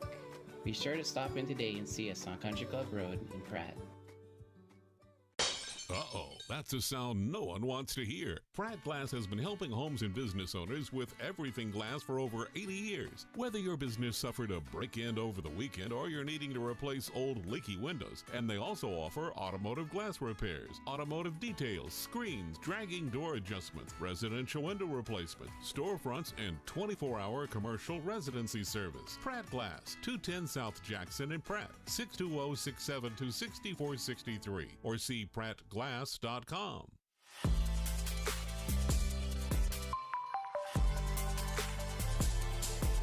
Welcome back to Hoisington, Kansas, and it has been all Cardinals since the opening touchdown from the Greenbacks. 34 unanswered points from this Coach Baird team in this Week 1 matchup. They lead at 34-8 with 7:51 to play here in this fourth quarter. The Greenbacks have just not been able to find an answer. Cardinals have got some great field position to start some of these drives off in this second half. That's right, and Hoisington has showed if they, a couple times we stopped them, they helped us with a 5-yard penalty here and there, and if they play a clean drive, we've had trouble stopping them. And then the bigger surprise to me is the way Pratt High's offense went down the field on the first drive, how we haven't been able to replicate that. Credit to the Hoisington defense for tightening up, but we need to find some offense here. After Morales out for that last extra point, he is back in there to send this kickoff deep for the Cardinals. A line drive kickoff in the hands of Titus, one of the up backs. He'll cut it up and start this drive off at the 38-yard line. It'll be the best starting position for the Greenbacks. Kind of went out and snagged that line drive out of the air. Now we'll see if the Greenback offense can try to finish this ball game on a positive note, as they haven't been able to put much together since that opening drive. Now, at a 26-point deficit here with 7:47 left, we just chatted here at the break. I think it's time, Pratt could work on a couple of things they want to see in live action.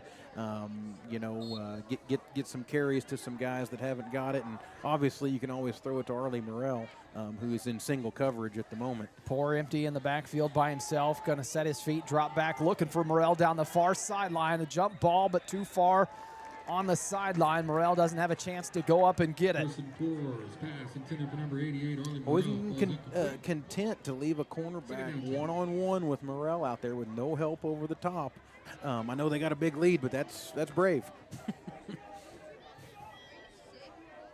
Really challenging Morrell out there on the far side, saying, until you show us that you can do it.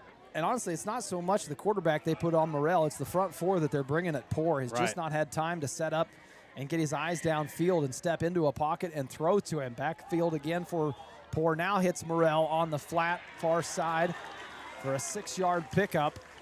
Morrell with his second catch of the night. That one will make it 3rd and 4 for the Greenbacks. 7:29 to play. Pratt's still trailing this one, 34-8. Another nice pass from Poor out to Morrell there, but a sure tackle by the Hoisington D-back not to allow hardly any yardage beyond the initial catch there. Clock continues to run after that catch from Morrell. Wide receivers split out on both sides. Poor still empty in the backfield, goes up top to DeMuth, and DeMuth not able to bring it in, and the Greenbacks not only stopped the clock on that incomplete, but now faced with another 4th and 4 inside their own territory. You punt this here? I think it depends on what your mindset is at this point in the game. If you don't get it, you know you're probably giving up another touchdown. If that doesn't matter to you, I'd say you go for it. Sure. If you don't want the score to look any worse, to be honest, you probably punt it away, play the field position game. Greenbacks going to come out on the field and go for this one on 4th and 4. Big down here for the Greenbacks to try to keep this drive alive. Liggett going to take the snap. He'll roll out, set up the screen on the backside to Morrell. Catches it at the 35, or excuse me, the 45. Still on his feet across the 50, the 40, down to the 20.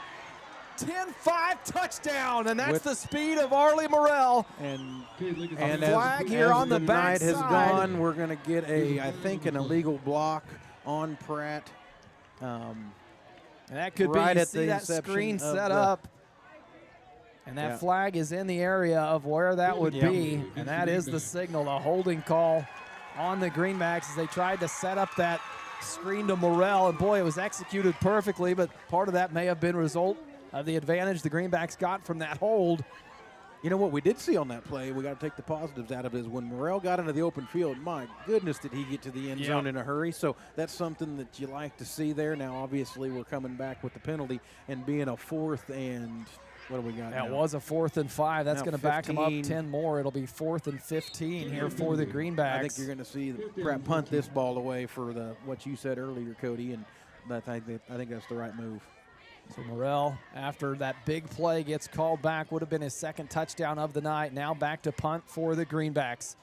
Punt away cleanly, an end-over-end kick will sail over the head of Mason and take a Greenback bounce inside the 10-yard line. Morrell with a monster kick there. And that changes the field position here for the Cardinals. They'll start the possession off at their own 5-yard line when we come back. More Greenback football here on Thunder Country.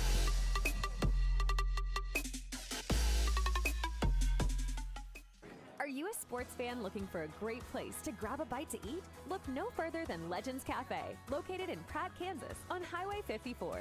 Legends is open 6 days a week and serves up mouth-watering burgers, fresh salads, hearty sandwiches, and much more. And don't forget about their daily specials. Legends is proud to support Greenback sports and all the local teams. So whether you're celebrating a big win or just need to refuel after the game, Legends has you covered. Come on down to Legends and we'll take care of the rest.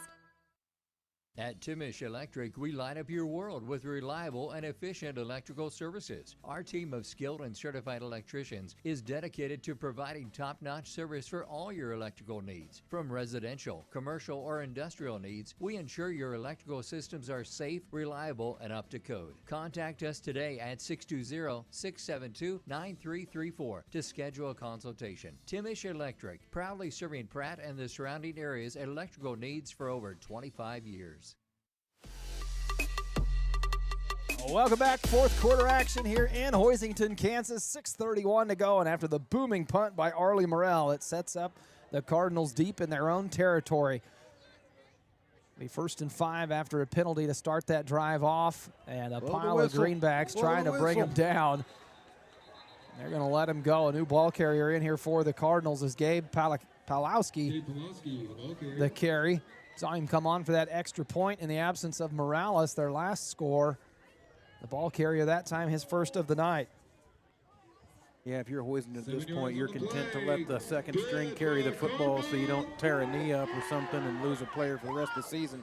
At this point, you're content just to take a long play clock off, even if you got to punt it back to Pratt. You know, that was one of the things that we haven't touched on a lot tonight, Kelly, was as good as this Hoisington team has looked, they're doing it without one of their big players coming into this season. Preston Merleau went out with an early season, preseason injury, not playing tonight. He would have been in that running back, linebacker position. So you add that to the mix of this Hoisington team that we've seen tonight, and you just think they'd be that much more impressive.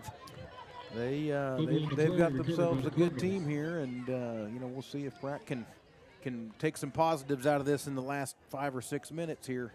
5:35 to go here in the fourth quarter, and the Greenbacks trail 34-8. Big loss there on first down. Some confusion in the backfield. I don't know if the pitch didn't go or if the back wasn't there, but Pratt had a nice tackle in the backfield. I didn't see who it was. They'll bring up 2nd and 15 for the Cardinals. And that confusion partly due to the second unit that's in on the field now for Coach Baird in this Cardinal offense. Under center is Logan Kossel, 5'10" junior. He'll keep it himself. The handoff. Another carry from Pawlowski. Takes the clock under 5 minutes. 4:55 to play. Gets back near the original line of scrimmage. It'll be a 3rd and 10. This Cardinal offense. 34-8. Hoisington leads this one. Greenback defense still in there strong.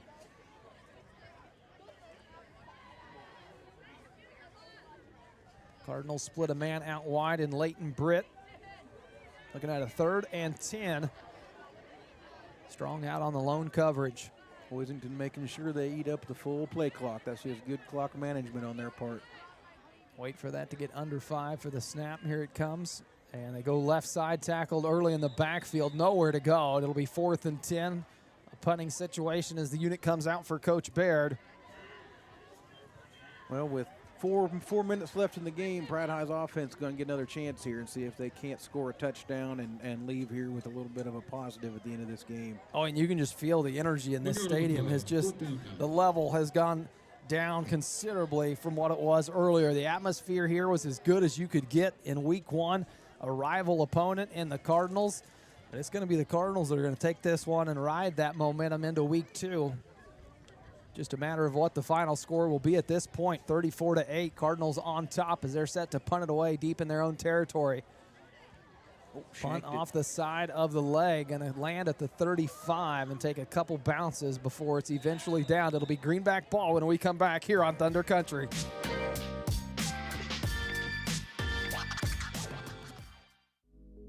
For your fine dining experience, be sure to stop at Club D'Est in downtown Pratt.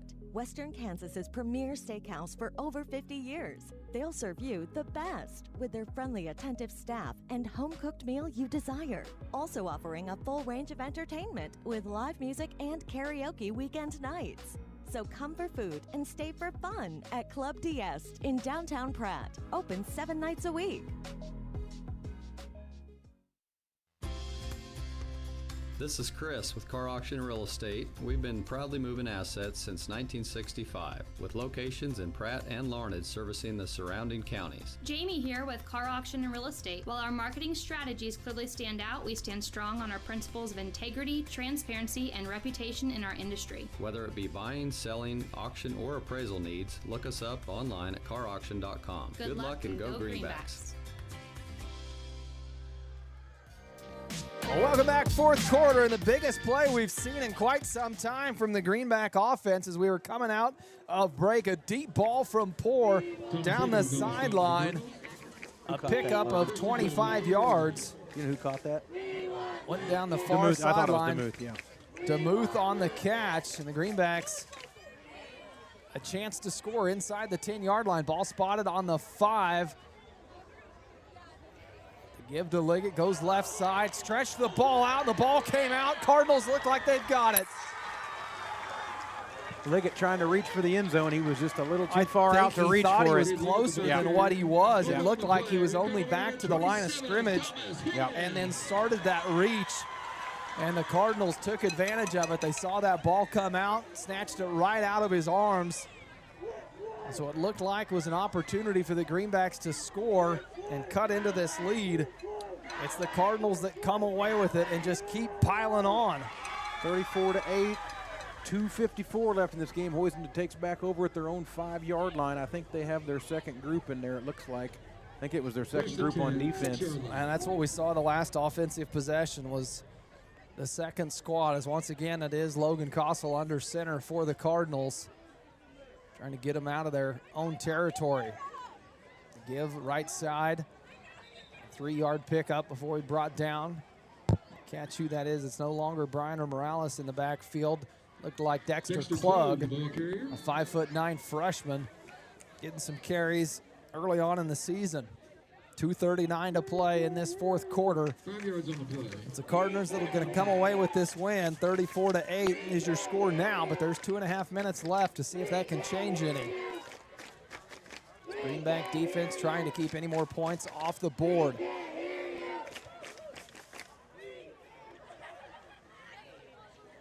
Hoisington again taking the full play clock. It winds down under 10. Kossel now comes set under center. Keeps it himself, comes around near side, trying to get to the outside, but tracked down before he can do so by Caleb Strong. Gonna get a first down. It was enough to pick up the first down, so they move the chains, keep the possession alive as we near 1:45 mark here in the fourth quarter. This Cardinal crowd still alive.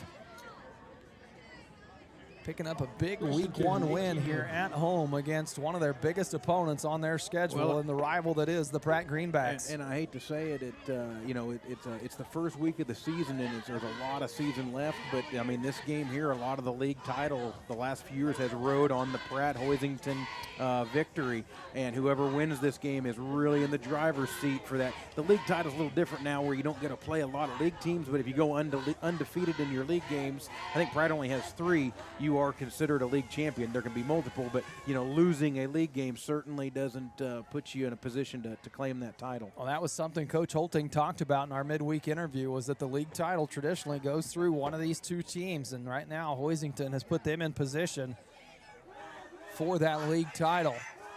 Well, I tell you what, we got to call the stats like we see them. Unless something happens here, Hoisington in victory formation, going to kneel this down with 40 seconds left in this game. 34-8. This game will finish a 26-point deficit. That will be the biggest deficit ever in the Hoisington victory. This is the biggest victory margin they've ever had in our history. 26 points. Not the type of stats we wanted to be given out as the clock clock comes down to a close. But like you said it, if it's a notable stat, Kelly, you are the man of honesty, and you're going to give it to us. So the clock will wind down near 10 seconds as both teams walking off the field after one final kneel down from Coach Baird and his offense. They'll line up for handshakes, and it'll be the Cardinals that'll come away with a final 34-8 victory. A big Week 1 win for the Cardinals, and a Week 1 loss for the Greenbacks that they're going to have to rebound for as they'll head home next week against Halted, who plays a similar tough physical style of football that these Cardinals do. We'll get to next week and our thoughts on that, though, with the post-game show. We'll bring that to you after the break. But the Cardinals come away victorious, 34-8, your score here in Hoisington, Kansas on week 1. Don't go anywhere. We've got the post-game show coming up next here on Thunder Country.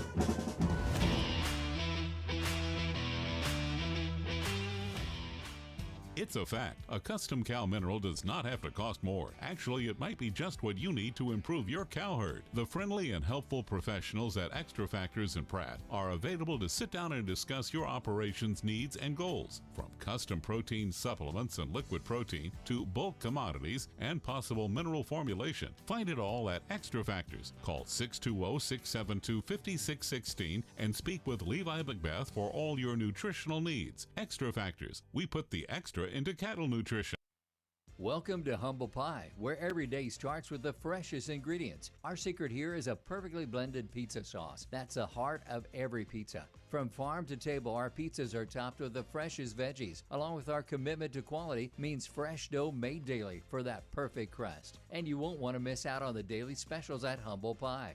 Order your next pizza online at humblepiepratt.com. Serving you in both Pratt and Larned. Humble Pie, the taste speaks for itself.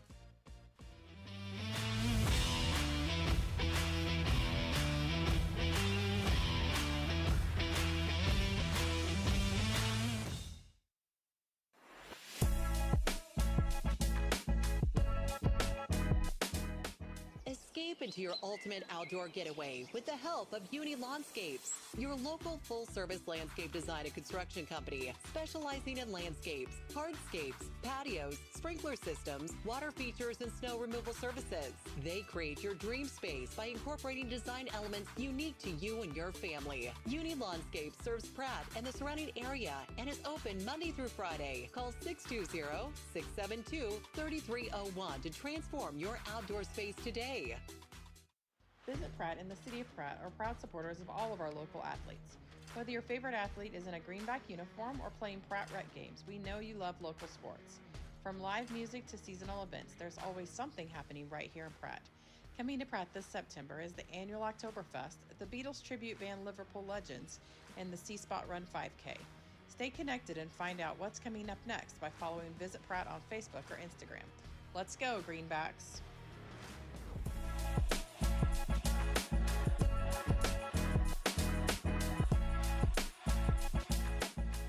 Welcome back to the Maydew Tebow Optometry postgame show here on Thunder Country. Not the postgame show you ever want to do after week 1, but it was the Cardinals who came out victorious, 34-8, your final score. A big week 1 win for Coach Zach Baird. He takes the lead in this matchup between Coach Holting and Coach Baird. They came into this matchup 3-3. Whoever won this one was going to take the edge.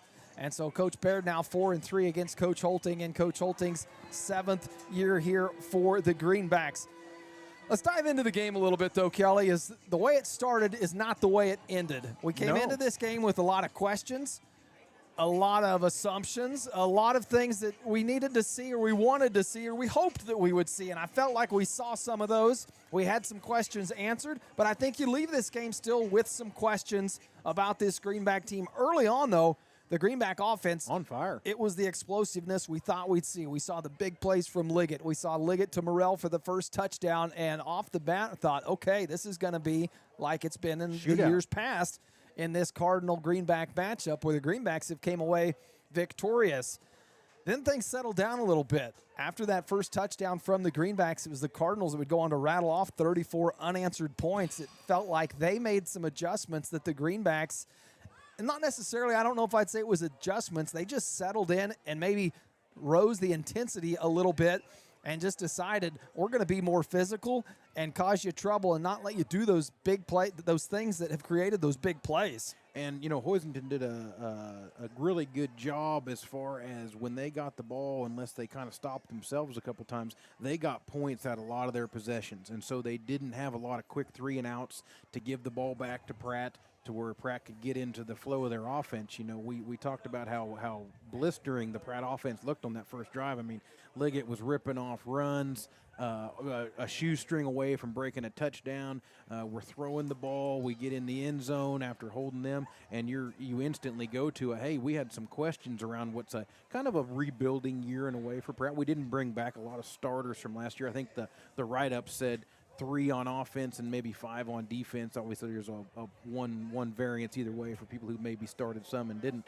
But so not a lot of new guys on the field, and so when you come out and just blitz down the field, you think, oh man, hey, we're blocking, we're running, and then from that point on, we did not have a lot of success offensively. Again, some of that had to do with the fact that Hoisington, kind of settled into the game and figured out how much speed Pratt had, and they kept their angles, and they tackled well, and they tackled hard, and they ran the ball downhill hard. And people are going to see this score, and it's going to be a score that catches some attention tomorrow in the news headlines, because there's a lot of people thought Pratt would come in here and win this game tonight, me being one of them. And so you say, well, this was a pretty lopsided victory. To be very clear, Hoisington, a two-way school here, they are going to have a lot of success this year. They are a good football team. Pratt didn't come up here and get kind of taken to the woodshed by a sub-average team, and we were a disaster all over the place. Hoisington executed. They threw the ball some when they had to. They ran the ball downhill hard, blocked hard, tackled hard. You saw multiple times as the whistle blew, Hoisington's guys locked up with the Pratt defenders, blocking them into the turf. And a couple times you're almost thinking, hey, are we going to get a personal foul out of that? They blocked so long. And that's just good, hard, disciplined football, and it showed on the scoreboard. But saw some positives out of Pratt. There were some things there. Some younger guys played, made some good tackles. We didn't give up a lot of big plays in my eyes, even though they ground us out pretty well. We're going to win a lot of football games this year. Yeah, and I think a couple of those things that you spoke on, one points to intensity. I felt like Hoisington had the advantage or would take the win in the intensity column. For sure. You said it. Just the way that game played out, they looked like from start to finish, maybe after that first drive of the Greenbacks, their intensity rose to a notch that the Greenbacks just weren't able to match and sustain for the rest of the game. And then you talked about some of the other players who are going to find their way into rhythm for this Greenback offense. Cade Liggett had a great game tonight, some early success, and then the Cardinal defense was able to dial it in a little bit. But you got to remember, this is his first start in his high school career. He's a sophomore, missed his whole season last year as a freshman. So he's getting his first taste of varsity action against a very tough physical opponent and a head coach in a Zach Baird coach team and these Hoisington Cardinals. And then some of the players you lost last year on that front line, the Colin Strongs, the Hudson Rectors, those had to be replaced by guys who aren't quite as big as those two. And again, this matchup tonight is going to be the most difficult matchup, I feel like, for our front five against an opposing front five. When you look up and down a roster, mismatch just was in favor of the Cardinals and their size, and they were able to take advantage of it tonight. You saw Morrell out on the outside a lot, and we kept saying it's a one-on-one matchup, but I think the Cardinals felt confident enough in their front five that it didn't really matter who they put out on Morrell, knowing that they were going to cause enough pressure and force enough pressure on Poor to not give him time to set up and try to find that deep ball to Morrell. And that's what I noticed a lot through tonight was that Poor just not having the time to set up his feet, get into a pocket, and step in and take advantage of that mismatch that we thought we saw all night long. Pre-snap, if you freeze that frame, you're pointing to that mismatch over there saying that's the one we want. Mm-hmm. As the ball snapped, it was that Hoisington front five then that put the pressure on and really caused some tough balls for the Greenback offense to pull down. All that said, you got to remember, it is week one. Week one, a lot of things change from week one to week two to week three in these Greenbacks, and Coach Holting, as good a coach as he is going to be back to the drawing board bright and early tomorrow morning, if not tonight, and pick apart this ball game and have the Greenbacks ready to go for week two. Now, sometimes a loss like this, it can kind of, it does have the ability to kind of dent your confidence because you say, hey, last year we lost just a couple close games at the end of that season. You say, hey, we're right there in the mix, and you come out here tonight and lose by 4 touchdowns. And so there is that ability to dent the confidence of a younger team to say, oh, we got a long ways to go. But there is a time, too, when you can learn a lot from this and you can put things on film and show, hey, guys, our front seven here, we're allowing these guys to gash us for 4, 5, 6 yards. And when we do that, it makes the rest of the possession so much harder. We have got to figure out how to stop that and put ourselves in a position to get off the field and give the ball back to our offense, which I think is going to be a big strength of this Pratt High team this year, is going to be scoring points. Now, we didn't do it tonight again. Didn't really get in the rhythm other than early. Again, a lot of credit to Hoisington's toughness and tackling kept us off balance. But, I echo it back again. We're going to have some success coming up here. A pretty tough game next week against Halted. I'd be curious to see their results. They played a good Heston team tonight. And then after that, we got a couple real winnable games in Larned and Chaparral, and then on to a big homecoming matchup against Wichita Collegiate. A lot of bright spots tonight. That's the bottom line for me. A lot of bright spots tonight, some things to shine the spotlight on and take away from this game. Some spots that you got to correct, and they'll be corrected. That's what you do from week 1 to week 2, and I have no doubt Coach Holting will do it. Bright spots coming up after the break. We'll hit with our Mead Lumber hit stick of the game, the Timish Electric player of the game, and our Farm Bureau fan of the game to close things out here on the postgame show, so don't go anywhere. Got some awards to hand out when we come back here on Thunder Country.